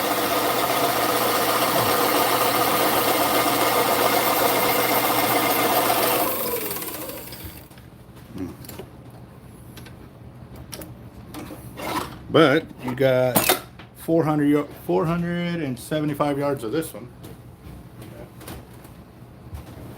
How much is that going to be, more or less? Like money? Let's see, I'm thinking about, if that's 500, I'll easily get another 500. About $190 plus tax. Okay. That's good. Okay. Well, so the best thing to put under that is it's going to be on the bottom. Yeah, The best the same weight class of line for sure. Yeah. Okay. I guess the only option out of that is the purple. Oh no, the yellow and the. Yeah, 1, 2, 3, and 4. Ooh, that teal catches my eye. The thing is, I probably barely see this line, but oh well. Yeah, we should be enough to finish it off. And we'll see. And then this is your 132. No, that customer's reel. We're waiting on the 200-pound test that he wants me to put on it, and that should be in probably tomorrow or Wednesday. Yeah, we've been thinking about getting a black reel next. Very nice. Why you want to go with black? It looks nice. That it does. That they do. Well, as soon as he wants the chartreuse green that Tightline offers, so that'll be in 200-pound test. So you can check it out. That way you get an idea what the reel will look like and stuff like that too. So.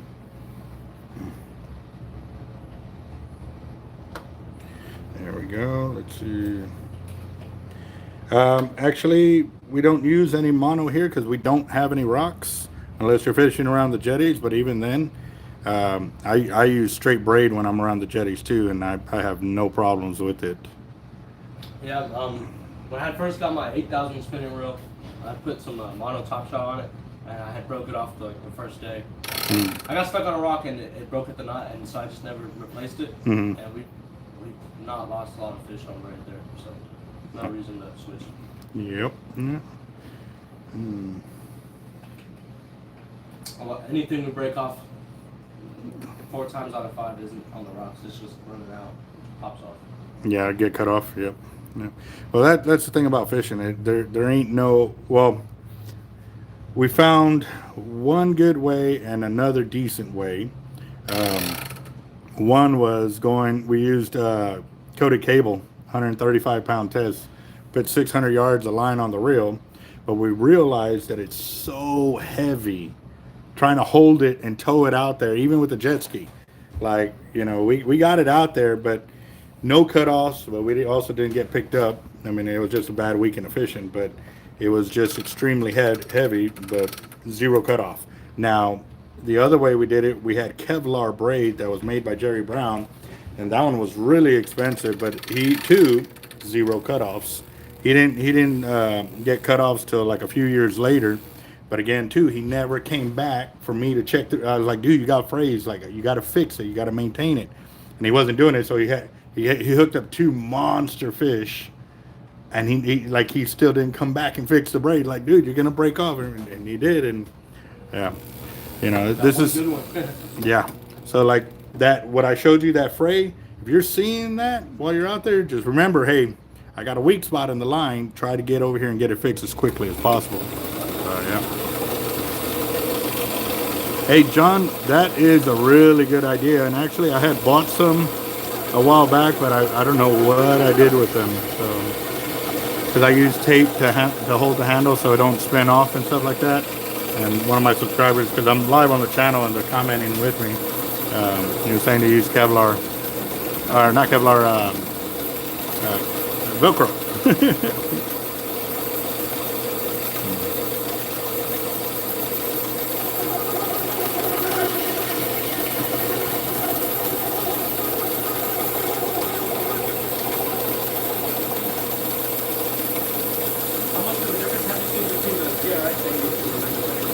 The T-Rex has got a lot of balls. But I have had some of my bigger fights on the regular 80s, but because at that time they didn't have the T-Rex 80s, so I had to use what was available. So.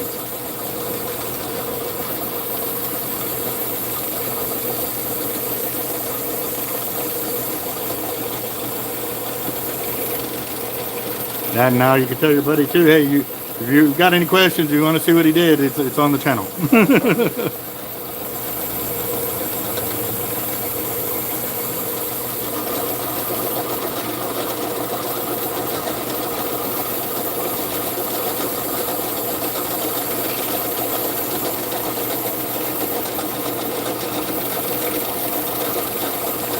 I think we're gonna have to pick another color.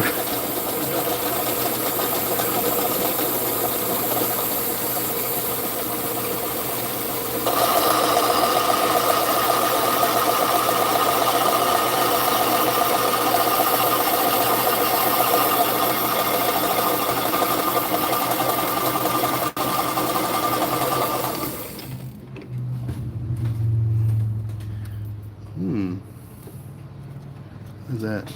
From the spool. Guess they had some dark coloring on there. Let's see it. Alright. I guess it's just between the yellow and The bronze and the purple. Yeah. I'll finish it off with the bronze. Bronze? Yes, sir. We got plenty of that. You can see how thick it is on the spool. So, All right. And again, guys, we are using hollow core braid, so tying these splices in will not hurt the line's ability to hold strength, because it actually takes it up to 110% of the breaking strength. Now the bonus to changing out to it working out these different colors, because now we're at 836 yards, so just round it up 840, just so you kind of got even numbers. You got 500 on the first one, 830 on this one. So if you ever get down and you have, you're gonna have a whole line capacity, and what you'll do is if you're running down, you can say, oh shoot, we got 800 yards of line up. Now we got 300 yards of line. Like it's a counter, of the different colors Yeah. and stuff like that too. So yeah. Let me get my pen so I can write this down. Yeah, and I've seen like some of those lines that have a little color change like every 25. Oh yeah, the meter line. Yeah. That's so when the guys are dropping offshore. Yeah, that's for going straight down. Yeah, they're told, hey, they're 30 meters down or 40 meters down. They can count those colors to be able to hit that marker. It's either that or you sit there and you do it out arm lengths and stuff like that to figure that out. So. You ever use the little wraparound? What's it called when they put the tip one upside down? The acid wrap? Yeah. I have, and the knowledge behind that is that way when you are bowed up on a fish, that it keeps the rod from wanting to tilt left or right, and Like a spinning reel. kind of deal. Yes. Spinning reel, it forces it to bow in that direction without teeter-tottering left or right. The other thing is too, when I was talking with Nick at Breakaway, he was saying that it also helps with the cast, because as the line comes off the reel, it creates a bow, and then it kind of goes around the reel. So if those eyelets follow that pattern, it makes it to where it doesn't have any restraint on the line, so it doesn't slow down your cast. But that would only really affect it on like smaller reels like that you cast, right? Well, like on this, no, you're not casting. You're not casting that, yes, but you are fighting big fish on it, so yes, you can get that. But to be honest with you, it ain't, since it's already made, I wouldn't stress about stripping it to redo the guides on it to get that. So. I'm sure plenty of big fish get caught like this. Yep. Don't worry, Daniel. I'll get some more of the teal line. The sea foam color, yes. Where's your trash head, sir? Right behind my desk, right there on the left.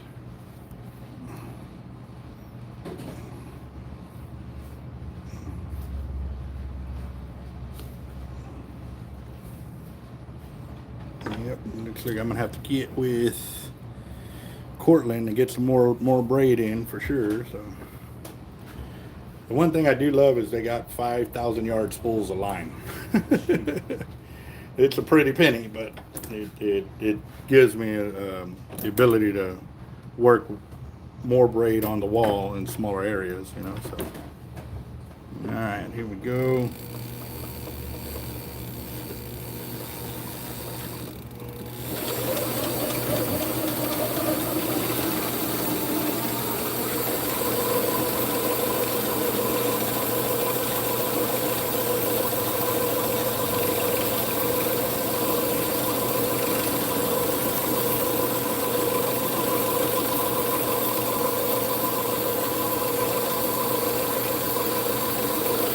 Yeah, that'll work.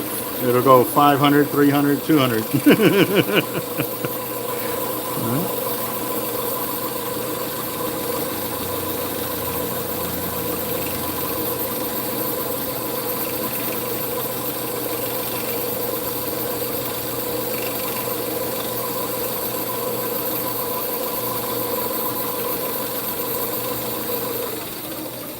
You ever do any fishing in the winter?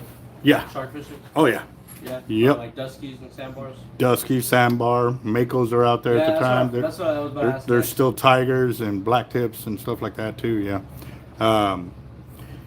You see the line capacity where I'm at? Mm-hmm. You see how much gap you have? Is that good, or do you want more line on there? Because you said when you flip it, you're gonna be you're gonna lose some line capacity. So yeah, I would recommend going higher, because I'm gonna It's take, drop it. it's gonna drop it, Okay, yeah. you can go here.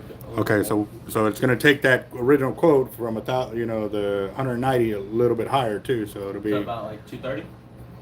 no, it'd be 19 cents, so 210 plus tax, and then you still have the $50 on top of that too, so, Yeah, that's good. okay.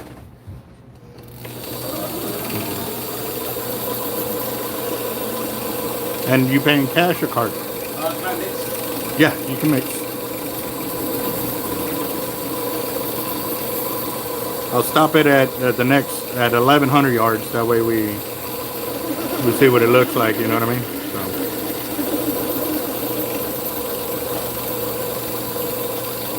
What's up, son?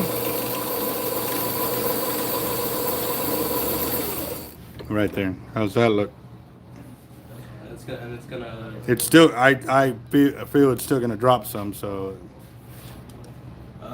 You want to put on another like 100 yards? Yeah. Yep.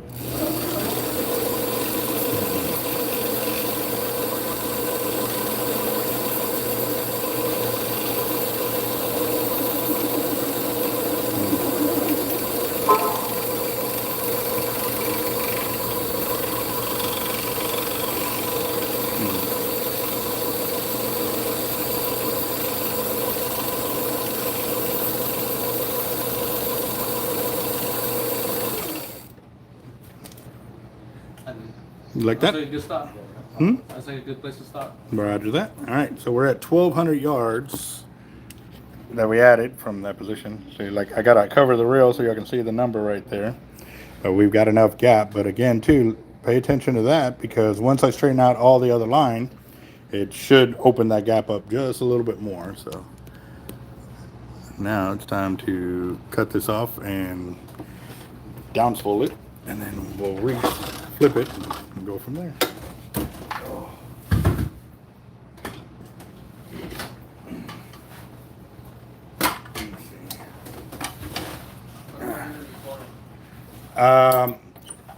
Regular weights. I don't know.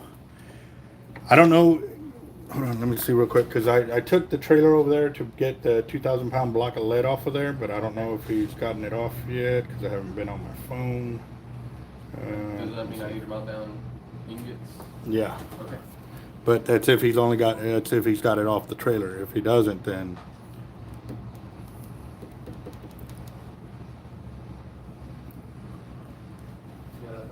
what you up to, boss?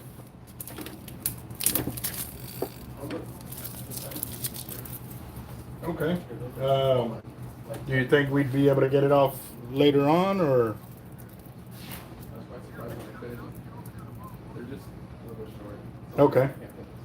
I go with the small. All right. Well, then I can have one of my workers meet you over there. I can have one of my workers meet you over there, or I'd be over there, one of the two. Okay. All right, boss.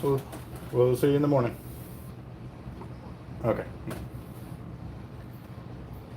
All right. So give Jeff a call. Find out where he's at on pouring the surf weights.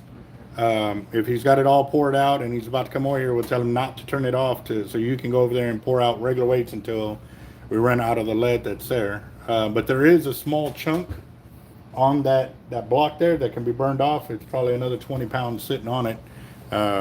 And then get that area squared away and cleaned up, so that way when we get the block of lead off in the morning, I'm not having to do all of that to get the block of lead off onto that area. All right, let me move this off over here. And let's see. All right, guys, back onto here.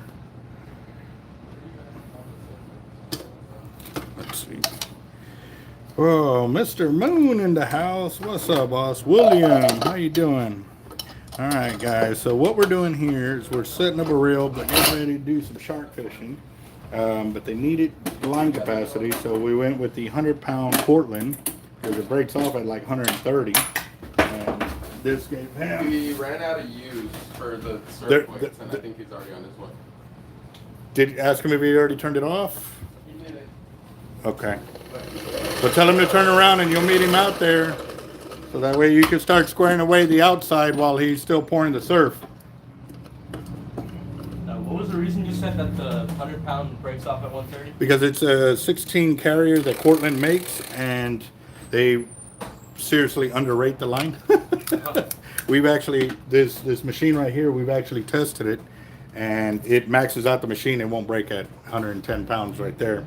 We've got other guys that have actually taken it up further, and it says it breaks off right at about 130 pound test. I use it on my HXW Raptors. I've used it on my 80s and stuff like that as backing as well. For what it does, you're going to be fighting the fish long term, so you want that amount of line capacity on there so you can fight a big old fish and get him to turn. So right now fishing with just 200-pound test, that's for a quick little fight. But once he goes into that line, then you need line capacity to be able to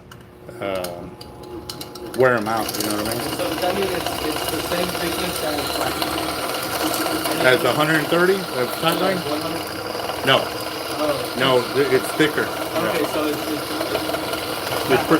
Yeah. Okay. No, because I have one 8,000 size that I have 100 pound on. Mhm. And I figured, well, if they make 100 pound, then actually breaks that 130 might as well use that. It eats up your line capacity. Yeah.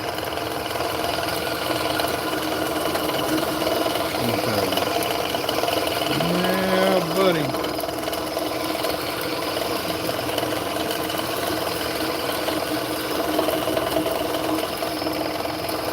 But this will be good too, because now you know, hey, I've got 1,200 yards at this one, and now I'm at 600 yards at this one. Now I'm at 300 yards. You know. So how many yards is it at this switch? I'm gonna start writing it down. So it's 500. Well, 1,200. So that would be 840. What's 1,200 minus 840? 360? No. 460? Yeah, 460. No, it would be 360. 360. Yeah, 360. All right, so it's 360, 340, and 500.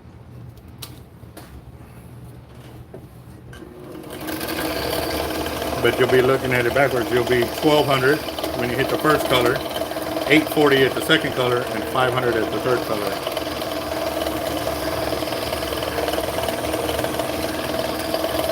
Or sorry, it'll be 12, 840, and then 360.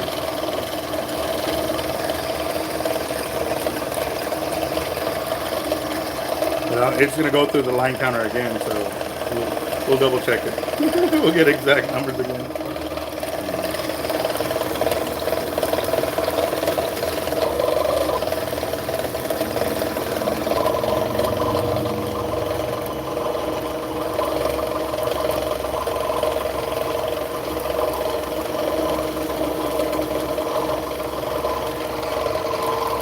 That looks beautiful. Almost looked like a watermelon. Yeah.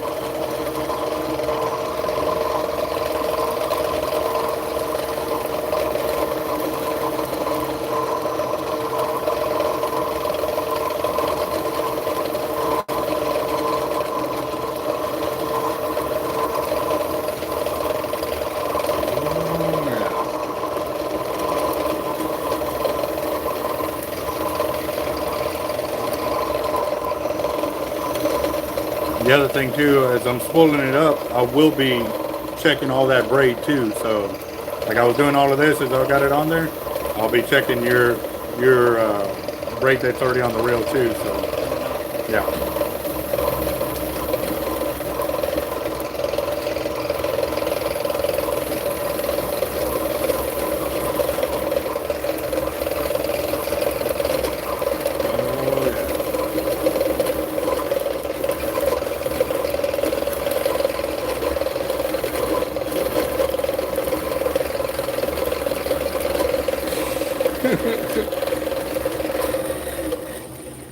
Okay, wood. So we've got a different. Looks like they got 100 underneath here too. So what I'm gonna have to do is I'm gonna have to downspool that all the way off, unspool it onto another reel, and then we can put that newer line under here just to push it out further, you know what I mean? So that way eventually you get rid of that older line and you have nothing but newer line underneath, you know what I mean? Yes, sir. So, all right.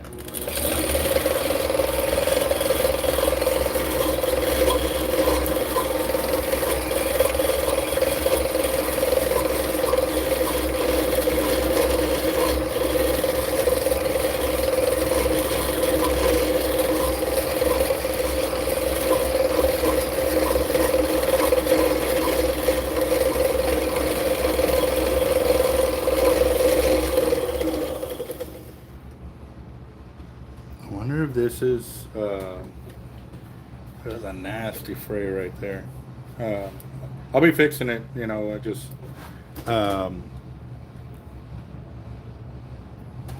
what's that line that, because you see the two different color tones on it? See how bright that is? Yeah, yeah. And then it's real white over here. I wonder if it's that extreme braid.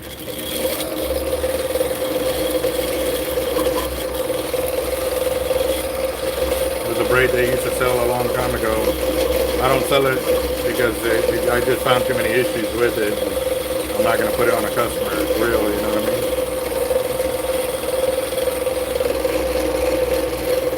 I had it on mine for a bit only because I needed line at the backing, but I didn't want that line to be the line that I would be fishing with all the time, you know what I mean?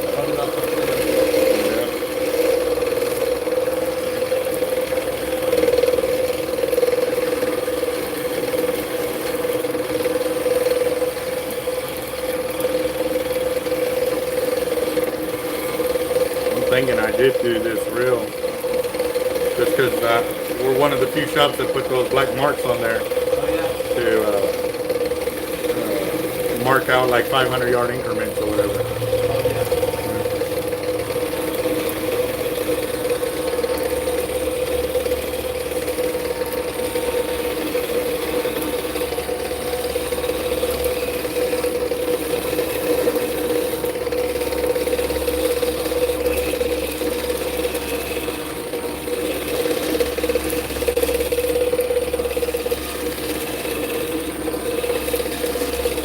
Way pretty.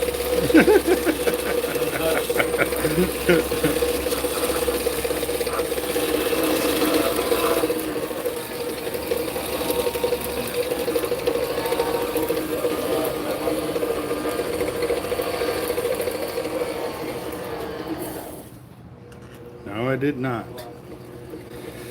There's tape on here. I know I didn't do that.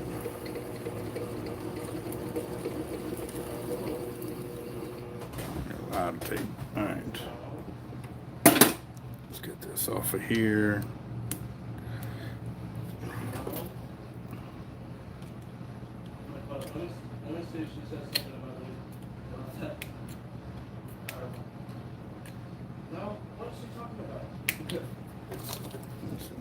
Hold on, let me go switch out phones. This one's about to die.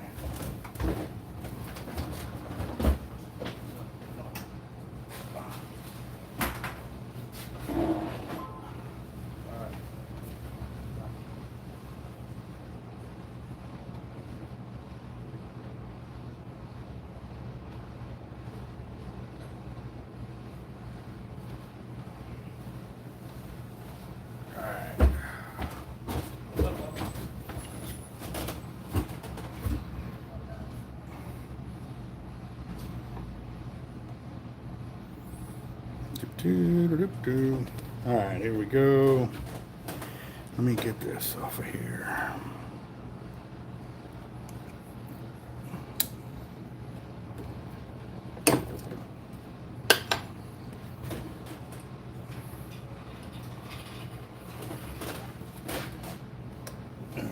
Got that. Now to get this tape off of here.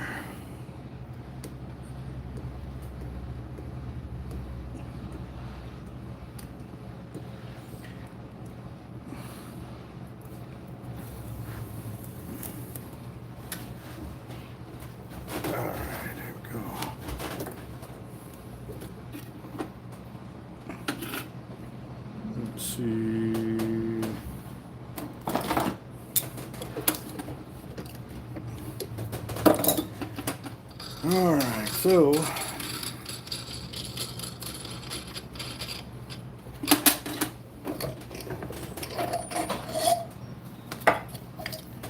I have to spool this off for this reel to get to the line on the other line. It's gonna kind of be a pain, but we'll make it happen. Oh, yeah, that 100-pound. Yep. Yeah. Let's see. Where is that? I don't even know what the name of the piece is called, but I just found it. This thing.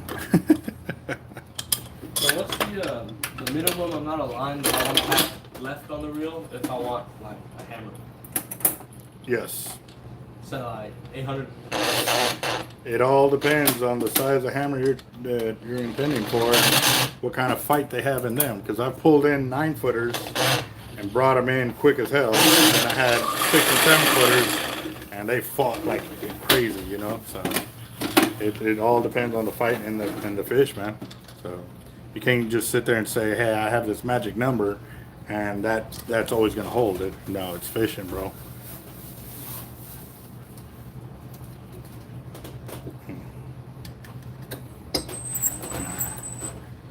So I'm gonna line counter that. Yeah, I wanted to try and get on a Mako this one, but I don't know what the best place to do it is. Like,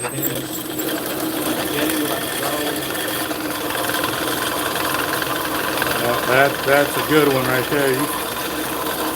Everybody's trying for Makos during the winter. That's the goal. Like we've had several caught, you know, off the beaches here, but that's the one that everybody tends to want to go for and stuff like that.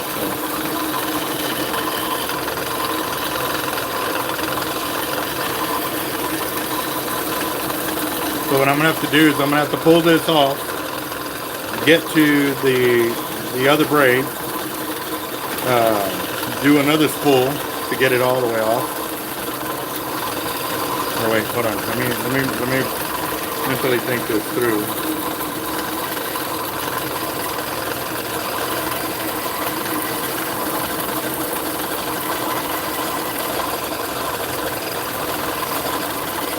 Well, no, I could go. I literally, because now I don't have to invert the line. I could undo the splice and go directly to it like that.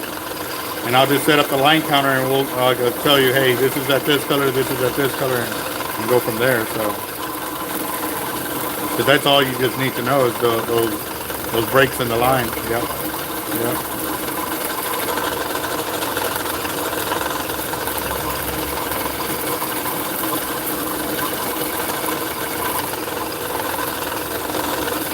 What I can also do is when I hit the splice here, unsplice it, put another spool over here, take off the 200. That way I don't have to unflip and flip it. Yeah, that's what I'll do. I'll just split them up and then I can piece it all back together.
Yeah, they were at 500 yards each. I thought it was me, but it wasn't because I found tape at the bottom of the spool. So it wasn't me. There we go. So let me go ahead and get this off of here, unsplice it, and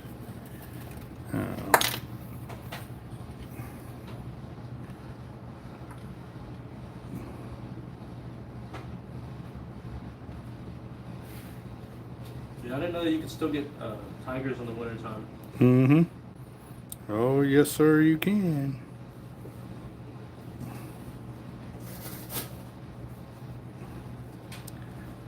The only ones I've seen get caught were bigger ones, though, 10-foot plus. Yeah.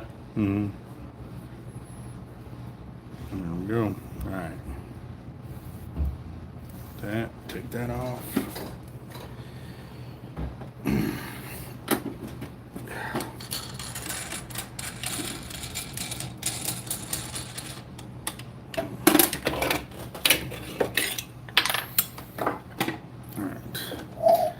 Still need to leave that on there.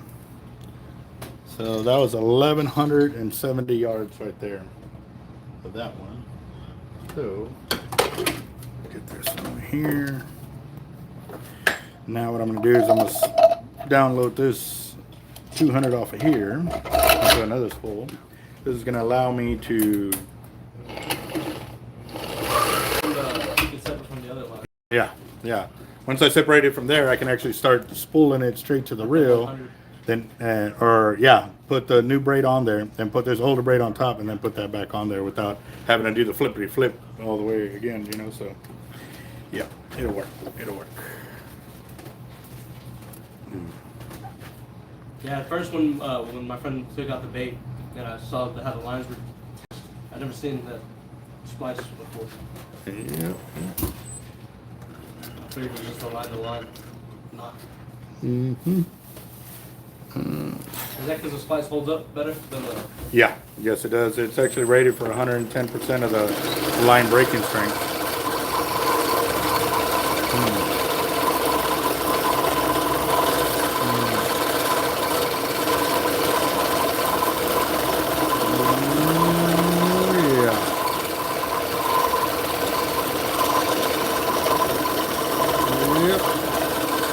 Oh, there it is. There it is already.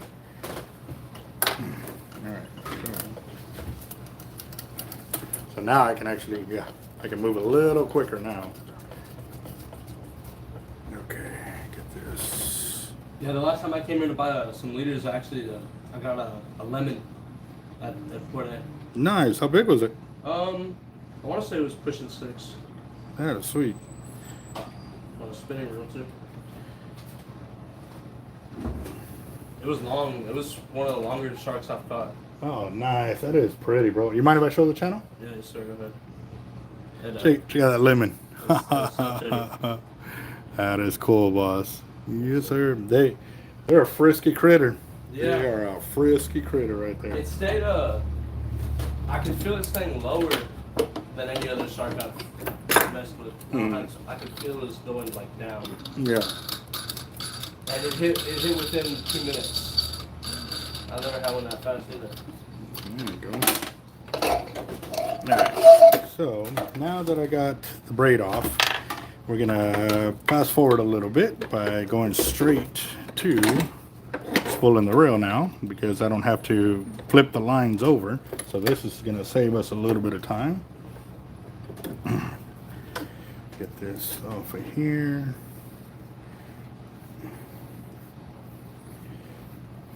Yeah, I actually got that picture printed out on like a metal backing. Oh wow! And hung up the leader on it, and it was hooks all Dude, out. you need to take a picture of that and submit it to us, bro. Yes, I'd sir. love to see that. That's awesome. That's something that I always wanted to do, is like kind of trophy up some catches like that and stuff, and it just laziness. Yeah, there's a shop by my house in San Antonio that they'll print out pictures on metal. Oh wow! It kind of shines. Damn. And just hang the leader up on it. Roger that. And on the same leader we got 2 bulls too. There you go. Yep, that. Both of them about that size. Oh yeah. That is a nice bull right there too. Years ago, or actually, there you go. We were working with Raj with Sharkotic, and he was actually going to school because you see those black spots on there? Uh-huh. This ain't bad. In Sao Padre, they're like more. And so we were wondering if there was some kind of something going on that he might be able to then explain, On you know, bulls by or sharks? just on bulls. Yeah, we only saw it on bull sharks. We didn't see it on the other sharks and stuff. So he started taking DNA samples and all of that, and he started, you know, making some major thought processes going and stuff like that to try to figure that out and stuff. I don't remember how far he got with it, but I know that was part of his senior thesis paper. So I definitely got to get with him on that, see how that all worked out. I was so busy over here once I opened up my tackle shop that I didn't go fishing for a while. Yeah.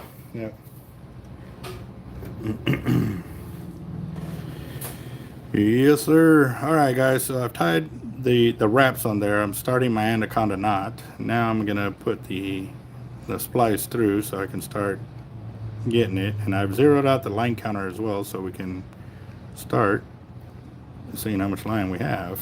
And this will be good too, because now when the color change happens, we can stop it, verify the line capacity, and then that's when you can start writing those down or whatever. And so, and that way you'll know every single color change kind of deal. So.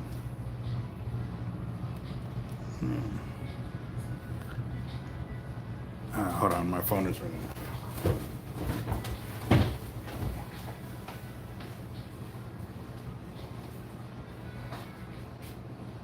Yeah.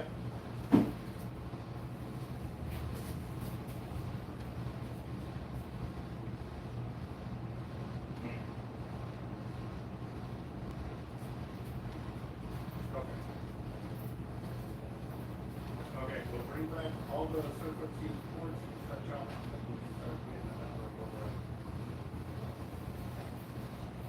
Hey, hey. Is he right? Oh, yes, sir. What kind is it? I don't know exactly. I know it's a job on. I forget which. 10 foot?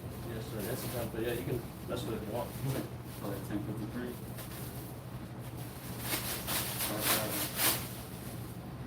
You had it custom made or? Yes, sir.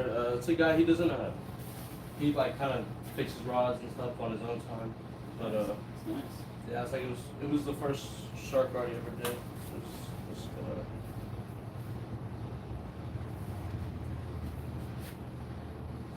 I want to say he has a channel page that he does his rods. Do me a favor, boss. Take these 2 trays of lead to Jeff over there so we can start melting them down, because I don't want him to stop pouring lead because we don't have enough lead and we still have a lot of surface to get for it. We got a big block, but we're not getting it off the trailer until in the morning, so I don't want him to stop and then have to restart again. So. Roger that. Thank you. Yes, sir. Actually, take it all. Take it all. This whole? The 4 of them, yes, sir.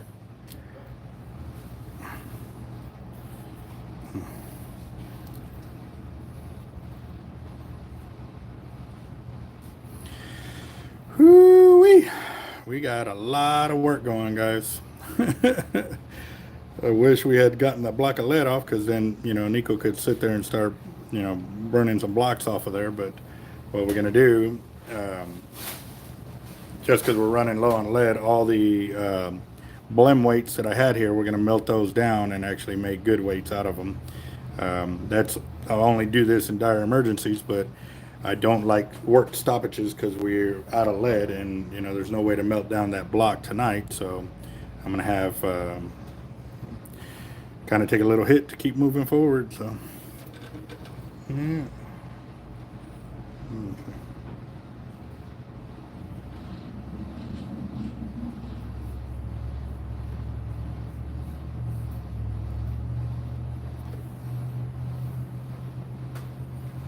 Alright, we should be good there.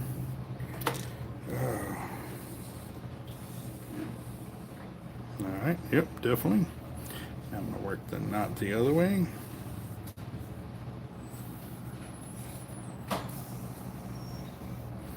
There we go. Oh yeah, and here's the pudding.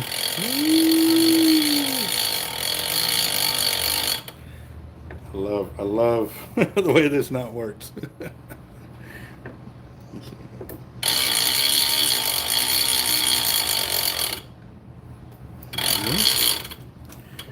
that, move it over.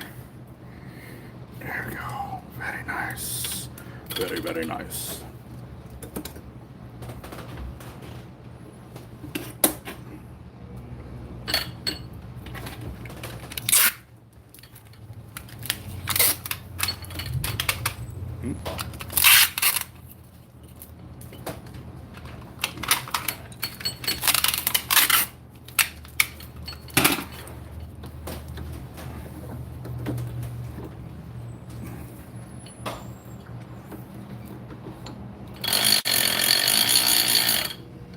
Go. And the kind of nut that worked. Right on.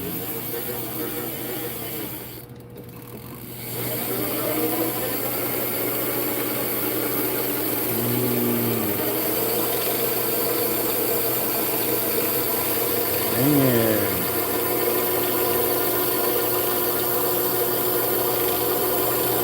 That's something that I always wanted to learn, was how to process a deer. I never got to. Never got real heavy into hunting because, you know, to be honest, our family couldn't really afford that lifestyle because fishing was already expensive, and then try to take on hunting on top, you know, bro, we were already broke. Jesus. And this actually works out too, because now you have the red line or the pink line toward the bottom, so it's kind of like the warning, like, Yeah. you know.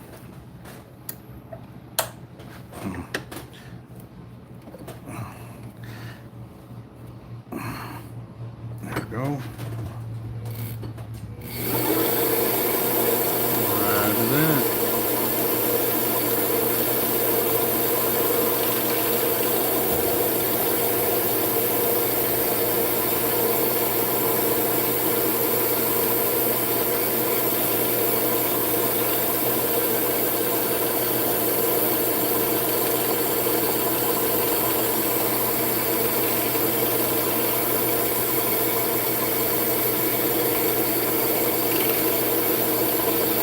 That's one thing I love about the hollow core too, because all the work we're doing, just it can work to your benefit in so many ways. Like, and especially now is the prime example. Like, we're able to get exactly what we need, where we need it.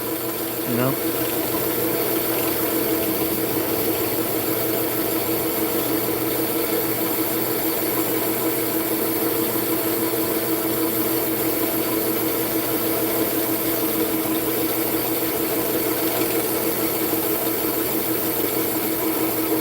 So basically, all he did was have a top shot of the 200, several hundred yards, and then, you know, and then the rest is backing on there. So you're gonna have a lot of line on this reel.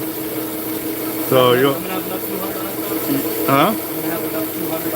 Oh yeah, yeah. 200 normally we only do like 150 yards, maybe 200 yards. That's all we do.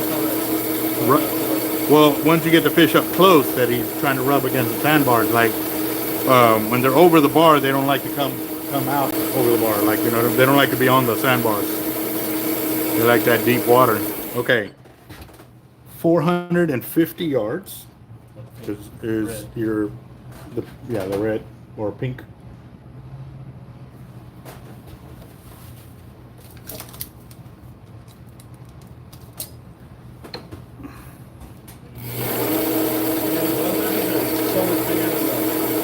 Yeah, you see it? Yeah. And I've actually cast it to 130. They said it couldn't be done, so I told them to hold my beer. Like 20 yards, well, like 15 yards the first one, then I got up to about 20, and I think the third cast was about 30 yards. No, I was just out there messing around with it. I did do, now I was on Ball Fall Pier, casting it off of there with my 553 Harrington.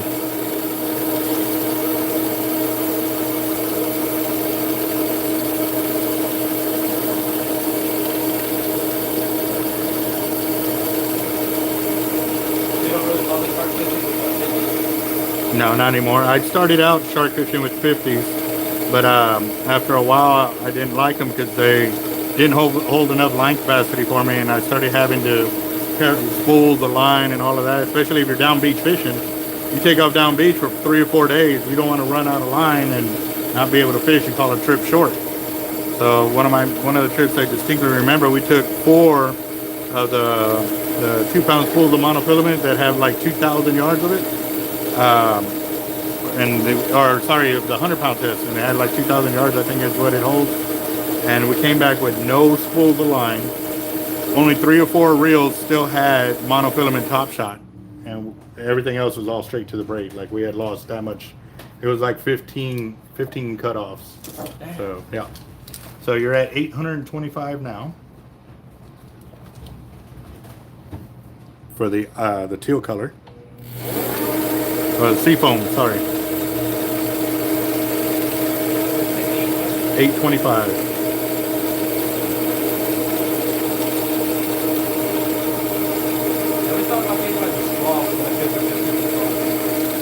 The what?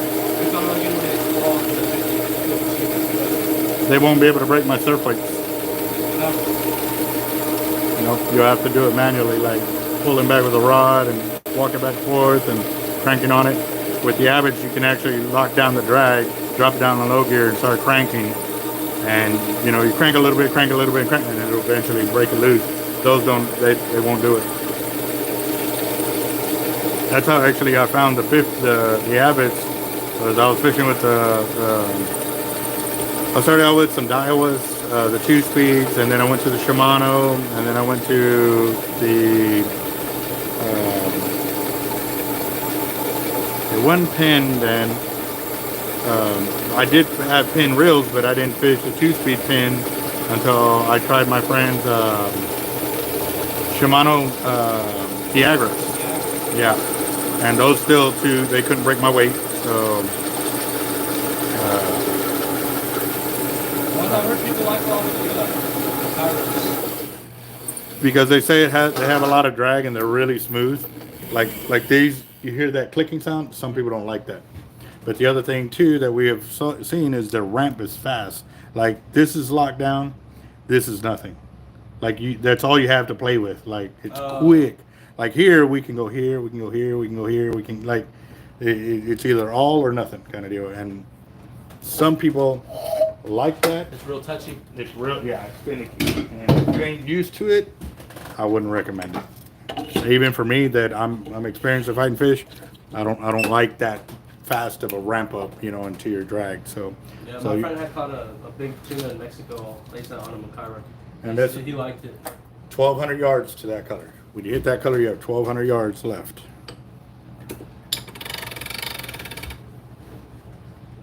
So you're going to be sitting about 2,400 yards of line on the spool, 2,200 yards. I don't know how much of the 200 you have on there, but you're over 2,000 yards now. So, because there was 1,000 of that. So, yeah. Well, at minimum 2,200 because it was 1,200 of this and 1,000 of that, wasn't it? So yeah. I like that.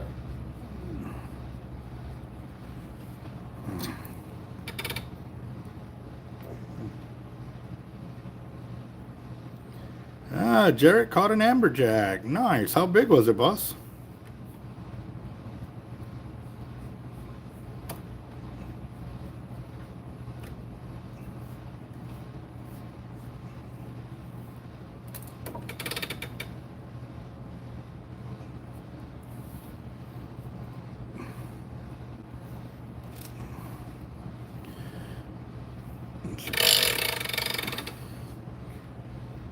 Oh, okay. Okay.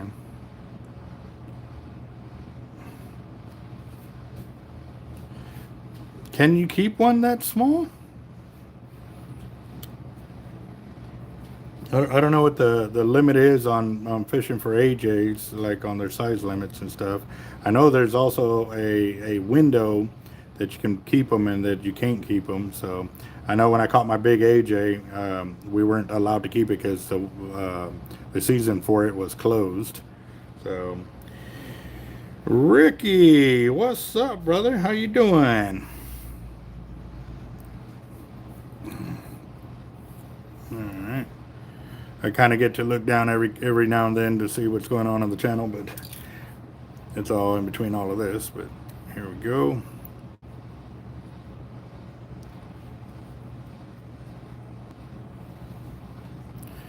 So that. All right. The bronze line is the 12 or 16, 12 strand Cortland braid.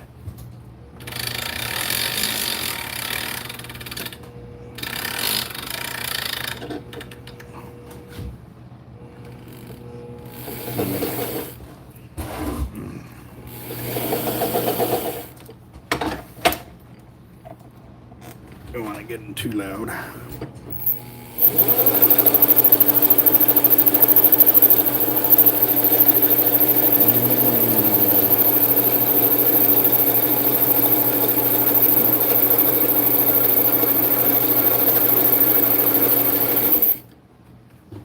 Felt something.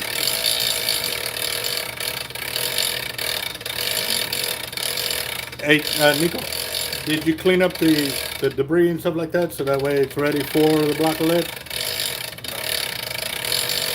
That needs to be done because if not, it's going to have to be done in the morning. And I got to be over there at 7, so fray right there.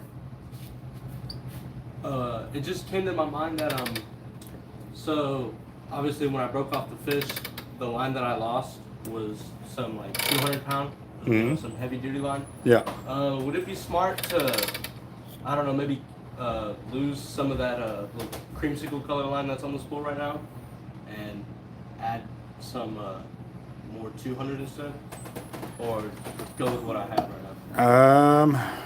We can do whatever you want, boss, but there's several hundred yards of line on it. I'm just asking if you think I have enough of that on there, enough of the 200. But I'm only saying because that's what I had lost, so Yeah. that's what I want to replace. To be honest, I don't use a lot of 200 personally because it's so heavy. Are y'all kayaking or droning? Kayak for most. So that 200 will wear you down. The more 200 you have on there, it's gonna slow you down big time. And if you're trying to go through surf and stuff like that, it's gonna create big bows that it's gonna be hard to get the line out of. So whatever you have there, I would recommend just leaving that, boss, to tell you the truth. Okay, then So. yeah, we'll leave it there. Okay.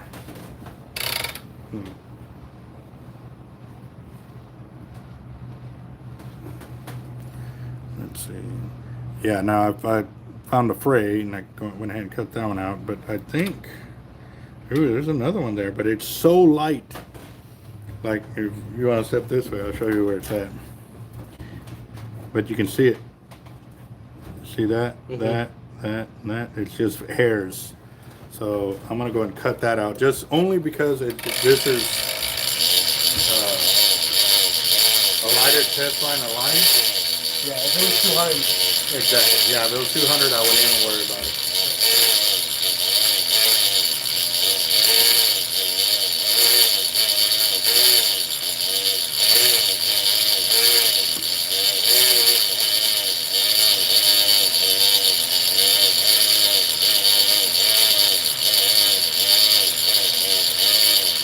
But I am going to go ahead and take off all this lighter braid because it's seen its fair share of wear and tear. So I don't want to put that so deep into the spool, you know, where you really need it to count, you know. Yeah, yes sir.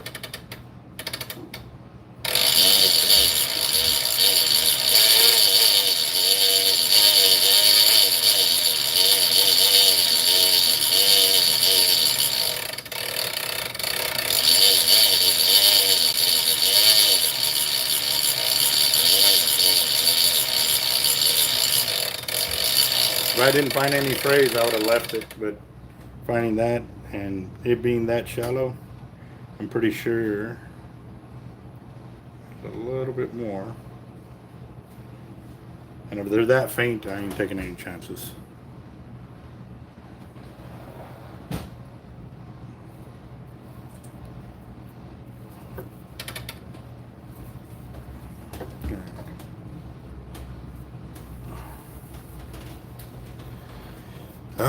Okay, I'm gonna have to reset the line counter though, because Back to the Yeah. 50. back to the 1200. Yeah, Yeah, 1200. just because I cut all that off, so that was 66 yards right there. But, all right.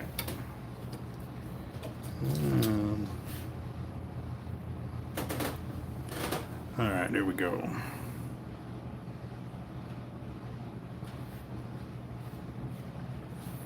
Now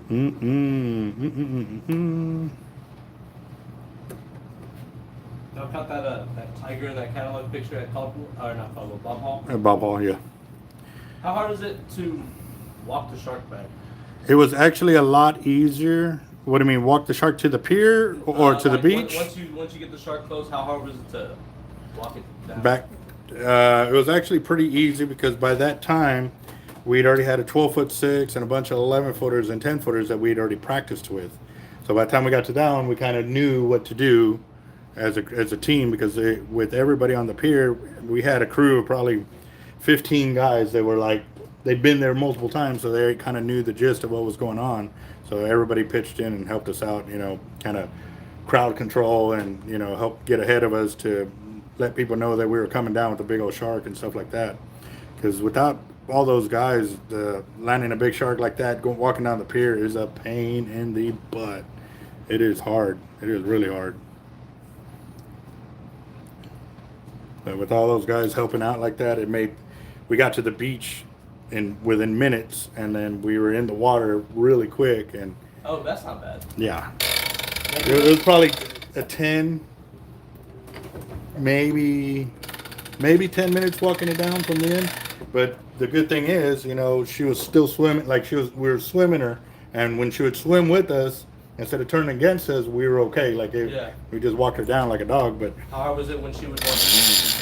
we would stop her and then realign her to get her to go towards the beach, and then everything was fine when she would just turn. But it would stop us, and then we had to start again. You know. How long was the pier when you caught that? Because It's 1,200 feet long. Yeah.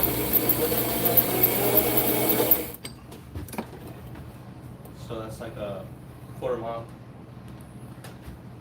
Another fray right there.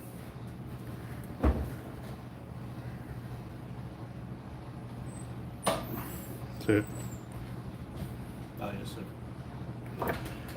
Okay, so tonight if I go back and clean up, can you be a little bit more specific as to what you mean by clean up on the side? All those stainless steel pieces that we brought out of the lid, Okay, they need to be pulled out of that block so that way we can bring it over here because that's the Christmas Money. bump. Yes. And then had the beams in that area swept and cleaned off all the dirt and everything that's on that sheet metal. okay.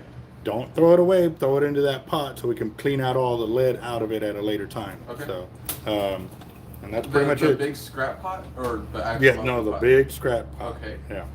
Another fray right there. all right, I can do that. Yeah. Yeah, we just then- we just want the area organized so that way when I get over there at 7 in the morning, all he has to do is metal drop beams, it off and How do you want me to set up the metal beams and? just make sure they're readily available for me right there. Okay. You don't have to just, I don't want to have to like go over there and clean the whole area because Right.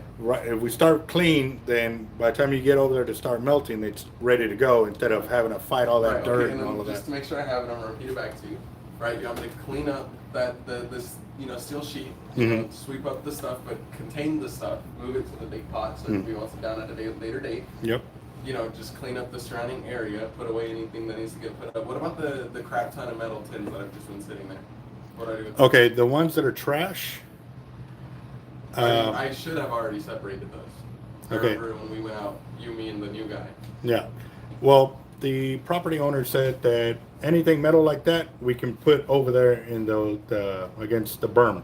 He said because still it's going to fade away, so he's not worried about it because it's pretty much a dump site where it's at. So you can put it all there. All the good tins obviously go inside the warehouse. Okay. And that's it. All right. Sounds good. I'm kind of walking it. To have that giant tripod light, do you? So I could just oh wait, no, there's that big light there. What big light? The one he attached to where we plug in and stuff at night. There's this giant light.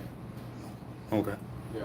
First night I went out there, I didn't know what it was. I thought it was like a UFO or something because it was just this bright light, so bright I couldn't see anything except for the light. And I was like, Yeah. Okay, I'm definitely gonna start again. I'm gonna cut it here because that was 4 frays in that area right there. So let's try this again. I don't want to put splice after splice after splice because that one's gonna eat the line capacity too. So.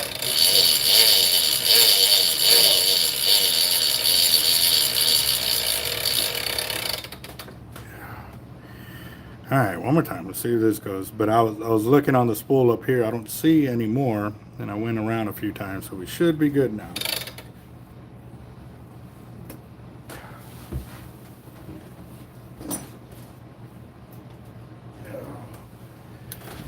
Oh, Yeah, no, we were thinking about like fishing at the jetty sometime, and like if we had a drone and droning out baits on a big reel, but we were worried about how it would be walking it back to the beach.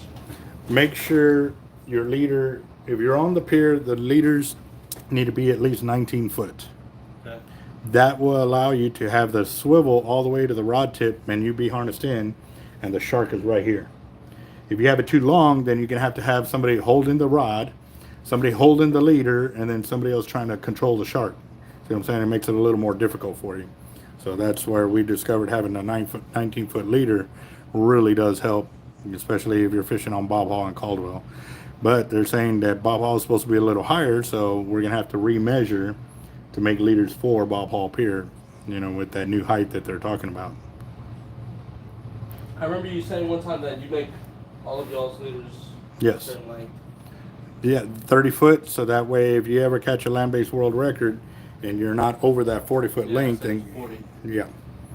Well, on the by chance that the leader stretches and it gets over 40, so we're like way No away from it. chances. Yeah, no chance, yes. I think the ones my friend and I made were 25 foot. You know, and we also look at it like this, like how close do you want to be to that shark when you leader it? Oh yeah. All right, here we go. Let's see if... this is a pain, but I'd rather it be found here than when you're bowed up on a fish. Yes, sir.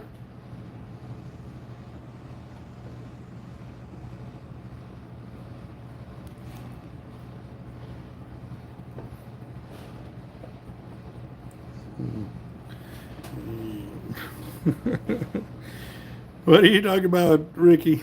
How far do you want to kiss it? Are you talking about the sharks?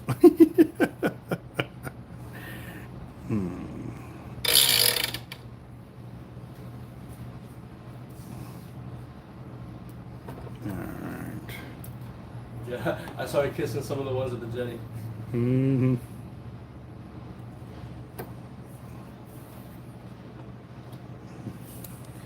Alright, here we go. Here we go. Alright, zero out the line counter again.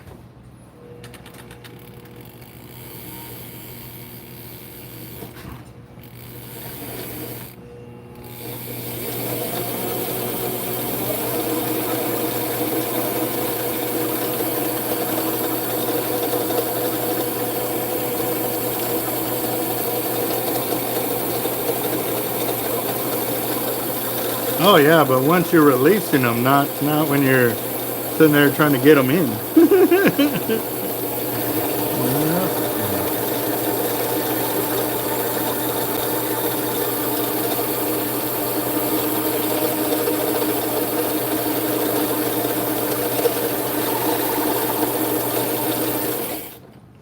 I think I'm gonna check that, but I think that was all twist. That was one of the things I didn't like about the line, that extreme braid, all the twist, because it does make it difficult for me to find frays when the line is twisting up. You get to the point like you're stopping every couple of minutes looking for that, but see all of that line is twisted? Yes, sir. Yeah, That's the screen braid. that's what I would think. Ooh, there's a nasty one here. What is that? Oh, that might be some like seaweed. No, another one. Okay, that might be seaweed. Nope, it's locked in the line. That's part of the braid. Hmm. And actually, I'll show you something. Oops. I think I Is that got it. magnifier? Yep. Yeah, let's see.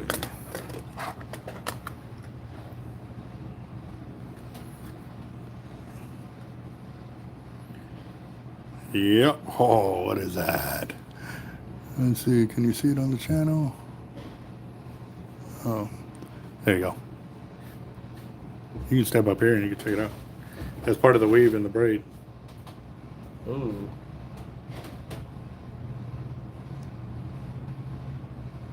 What is it though? Like, It's just when the braid is getting weaved. I don't know. I don't know. I don't have a deal, but this, I think, another bad one right there. Ooh.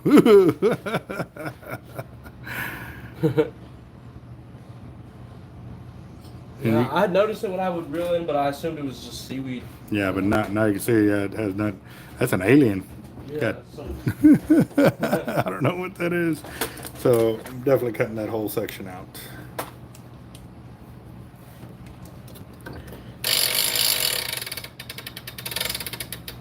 Yeah. what pound are y'all's shark leaders? The 30 footers. We got 400 pound, 5, 6, and 7. We made some 1,200 pounders, but those are really expensive, so not too many people buy them. But we'll stock the 4, 5, and 6, and 7. So I don't know what's available now because I haven't been to the wall, since I got back. But they're right there on the left side. You can see them, and they'll say the 30 foot or 19 foot in length. The big gallon bags that are against the wall, right there. Yeah, this has got to be extreme braid because look, it doesn't even want to open up for the needle.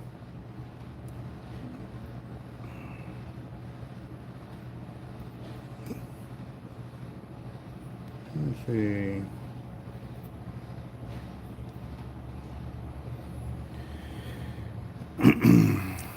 Let's see. Well, wedge catch. Like, what do we talk about? I'd say the craziest ones where I saw, the kingfish coming up and they were jumping so high, you could see them like face to face. Like they were jumping this high Where at? at Bob Hall. Oh, really? Oh, wow. Yeah. We were on the pier and they were eye to eye with us on the pier. I saw my tarpon, when I hooked my big tarpon, I saw it through the handrails. Like it jumped so high that I saw it through the bottom of the handrail. So, and I knew I took off running before the reel even started screaming, and yeah, some pretty crazy stuff has happened on Bob Hall Pier. I mean, if I'd have started my channel back then, jeez, I'd be in the millions. The craziness and that has happened out there with catches, it's amazing. It was amazing. I just hope that when they bring the pier back that it actually is a fishing pier, not a walking pier.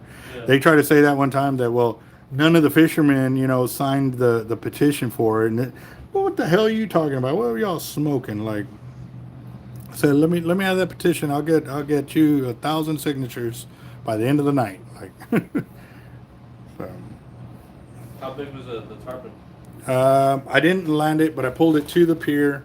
We almost got it in my 4-foot net, and I was guessing over 9 foot. Jeez. Because the net is this big, and 4 foot. 9? So the net's this big, that's 4 foot. The tarpon was like this. Yeah, it was. Yeah, over 2 nets, yes.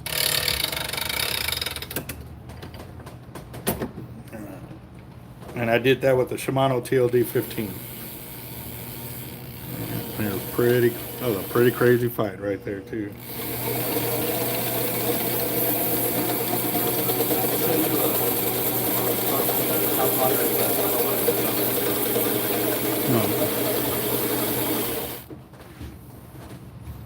Ooh, tarpon, nice. Yeah. I always see a lot of them from that area, but they're always nighttime fishing. Yeah.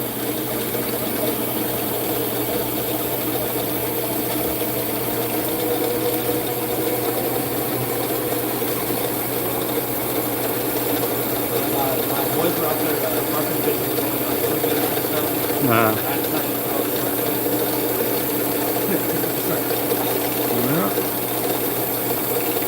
We've had kingfish do the same thing.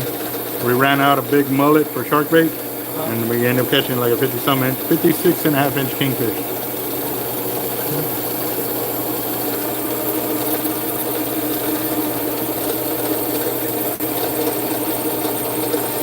I had just, after I caught the big buck one, I had looked up my state record for it. And I found one, like a link, and it was like this little article from like the state record back in 2005. Yeah. Ours was definitely bigger than that one. They caught one in Galveston that was, oh man, it was massive. Like It was- 240 pounds. yeah, it was way up there. I'm gonna go clean that thing. I finished cutting all the weights, then I come back and clean all the weights. Roger that. Thank you, sir. But yeah, it was a couple years ago. That one was. And I caught some like, past couple years that was just the whole 40 pounds. Actually, hold on real quick.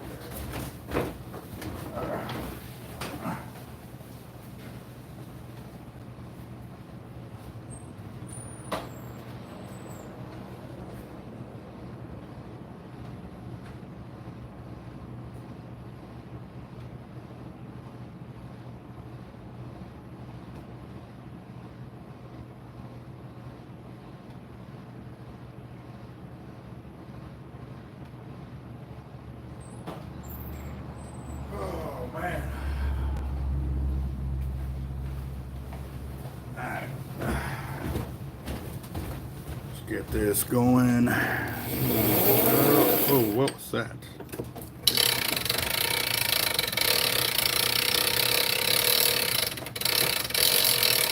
Must have been debris. Okay. Sometimes when you stop and then you start back up, there'll be like buildup of coloring on the spooling machine here, and it'll kick off, and then it'll hit my fingers over here, so I have to stop and check it.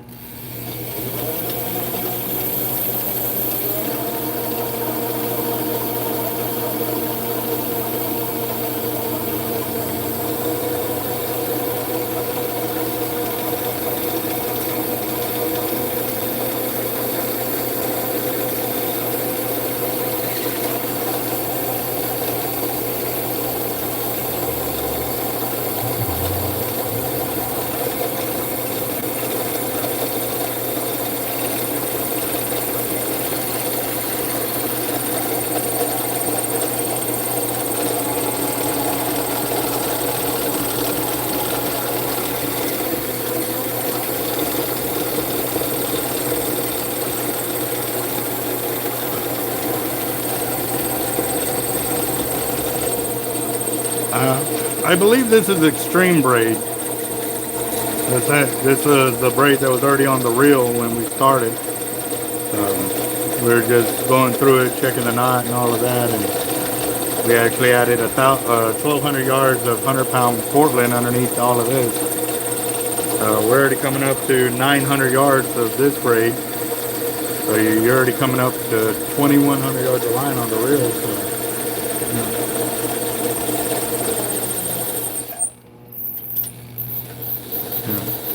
All After I broke off, I had like no idea how much was left, and so I didn't want to go anywhere that we had to drop like thousands. yeah. Yeah.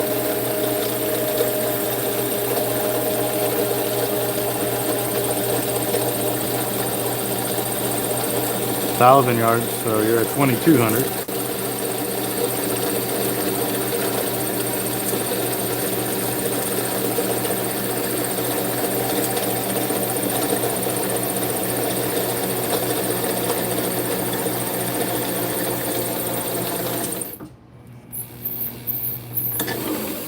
$1,075, so you're at 2,275 yards of line right here. Now we can do the 200-pound top shot, which will be, you should be perfect on there. So at that bright orange, I'm at 22. You said 2275.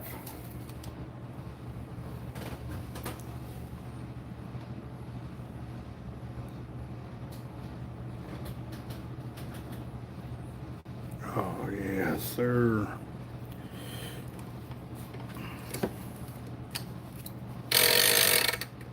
so. How does that splice work? So what I do is I insert the needle into one hollow core. I take the tag end of the smaller or the other braid in, and it's pulled through. So basically, have you ever played with Chinese finger traps? Yes, sir. Okay, so I'm sticking my finger in this end, locking it down, and now I'm gonna stick my finger in the other end and lock it down. So Oh, both ways. Okay. yeah. So basically, it's an inverted Chinese finger trap. Basically, instead of coming from the outside, you're going from the inside this way.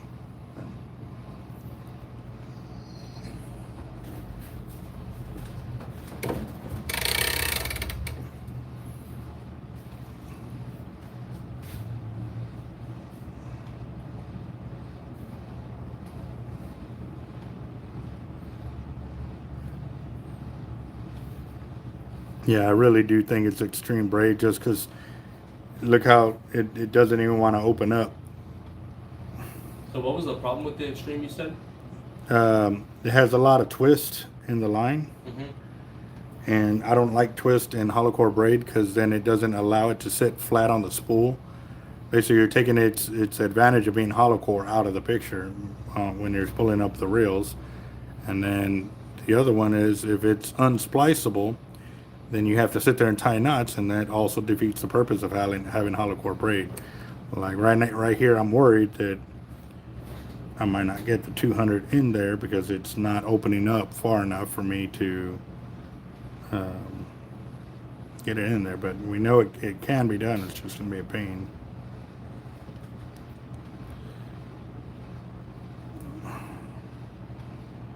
So the problem is that you lose the advantages, but it's not really making it worse. Not that bad. Well, it's a pain in the butt. And if you can't splice, then why buy the braid? Like, that's the whole point of buying hollow core, is to be able to work it the way it's supposed to be worked. And especially if it's going to charge you more for having that style of line, why are you going to buy it? You know, if it's going to be unspliceable, just buy the cheaper line, which is solid, and just tie knots. So, like, I've got it that far, so far over the other braid, but I just got to see if I can get it on there further.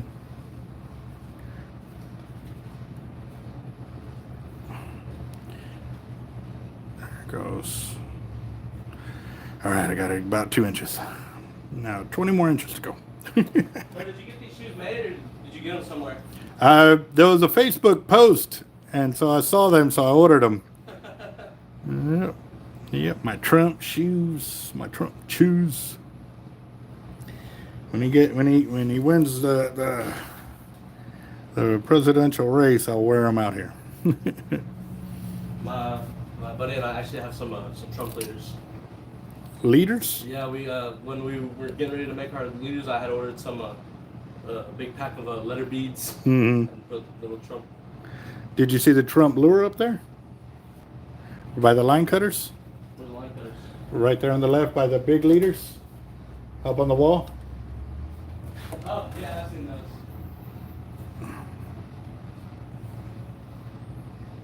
Okay, I think I got it. Let's see, come on. If I can get the needle out without breaking my needle. That's the other drawback to the braids that don't want to splice, that it'll pull that bit of the needle out and then it'll wreck my needle. So that'll be a $20 needle down the drain because the braid doesn't want to work the way it's supposed to. So, yeah. Let's see, hopefully I can get this side. Nope, I pulled it too far out. Crap. Okay, so I'm gonna have to re-splice this side. Which shark are those jaws from? Which one's? The big ones. 12'3", the one that's on the Avet reel cover. We Oh, yeah. we actually released her. She swam away. We got video of her swimming away. But an hour later, after I left the pier, I get a call from the game wardens because I had let them know that, hey, I released a big old shark in our area, and I had a real good working relationship with the game wardens and stuff. And they're like, hey, man, we think your shark is north of Bob Hall. So I drove over there, and sure enough, they said some guy on a jet ski had seen her swimming in the second gut. Like, so she swam out and then she swam back in. Well, when she was being coaxed in those shallow waters, the waves pushed her into the first gut. So by the time I got out there, she was on her last leg kind of deal. So we got her back into the water, and some fishermen that knew me, they went out there to give me a hand to try to get her back in the water. And we held her for like another hour and a half or something like that. And we could see the pups kicking inside of her, so I knew they were still alive, which was great. So we got her in, and then after a while, like, we were checking on her, and her cuticles wouldn't cover up anymore. Like, one came up and stayed halfway.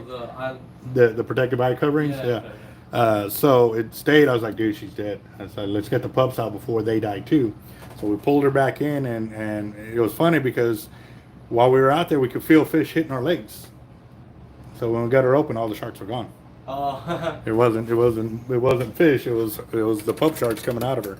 So, and we could feel all the slime and everything, like it, but we thought it was fish, you know. But yeah, but none of us got bit. They swam off. Did you get a look at any of them? No, because we were watching her. We didn't even know she was popping out. So, but it wasn't until we got her, you know, gutted open that we realized there was no pups in her. Yeah. We would have known real quick if one of us would have got bit. So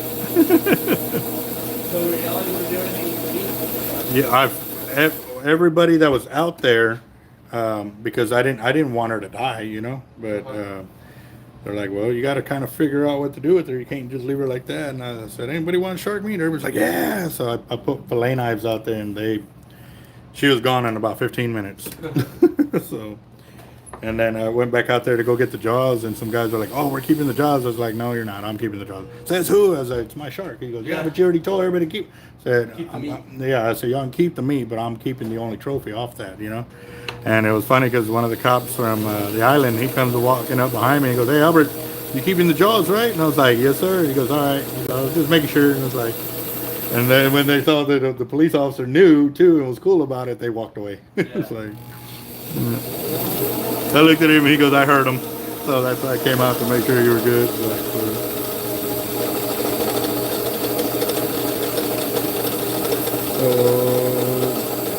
Yeah, I want to compare jaws to any shark that I would be fine with just killing to eat. It doesn't have jaws, and I'd be one to destroy. there's a fray right there.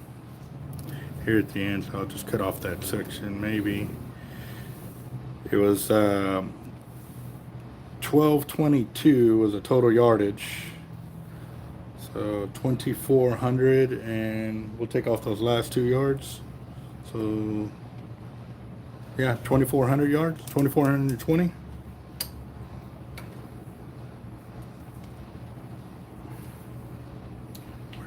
Where's that fray at? I know I just saw it. There it is. Yeah. And you know what? That one ain't too bad, man. I'm gonna leave that. Because I mean, this is 200-pound test. Like that really ain't bad. Like, no, you There's not a whole lot of other line to put on top of that. I mean, we could put some more line if you want, but I wouldn't splice. I mean, what was I gonna say? If you do 200, you're probably only gonna get like another 100 yards. No, I should leave it there. Yeah. Yeah, you're only losing 3, 4, 5 yards of line. So. Yeah. About nailed it perfectly, man. So, all right. 2,420 yards. So, do 1,220 minus, what was the other braid that was under here? 800 and something? 825. Yeah. And that'll give you your top shot of how many yards you got there. You told me to 1,200 minus 825, or what? Sorry. That was the last color on there, or I thought it was over 1,000?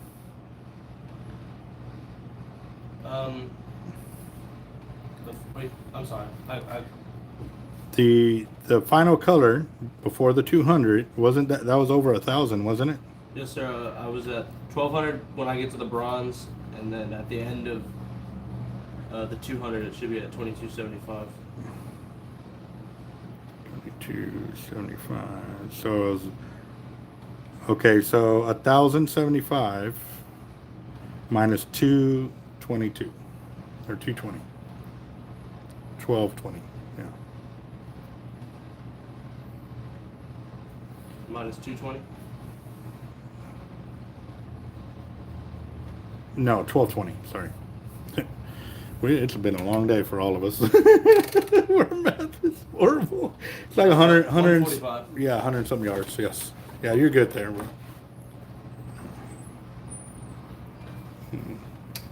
This is a Avet 82 speed that we have put 2,200 yards of hollow core braid, and then a 200 or 145 yard, a 200-pound test top shot. So, yeah.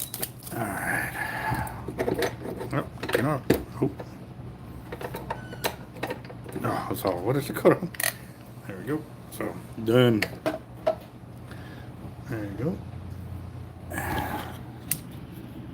So remember, we had 1,200 yards of the 100-pound Cortland plus this, puts them at 2,420 yards. We took off a few yards right at the end, but yeah, 2,420.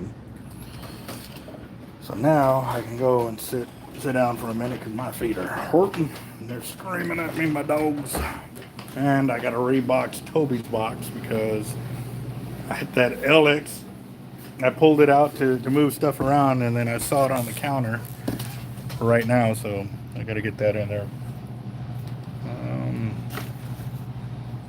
Where's my clip for the phone? Hold on. Oh.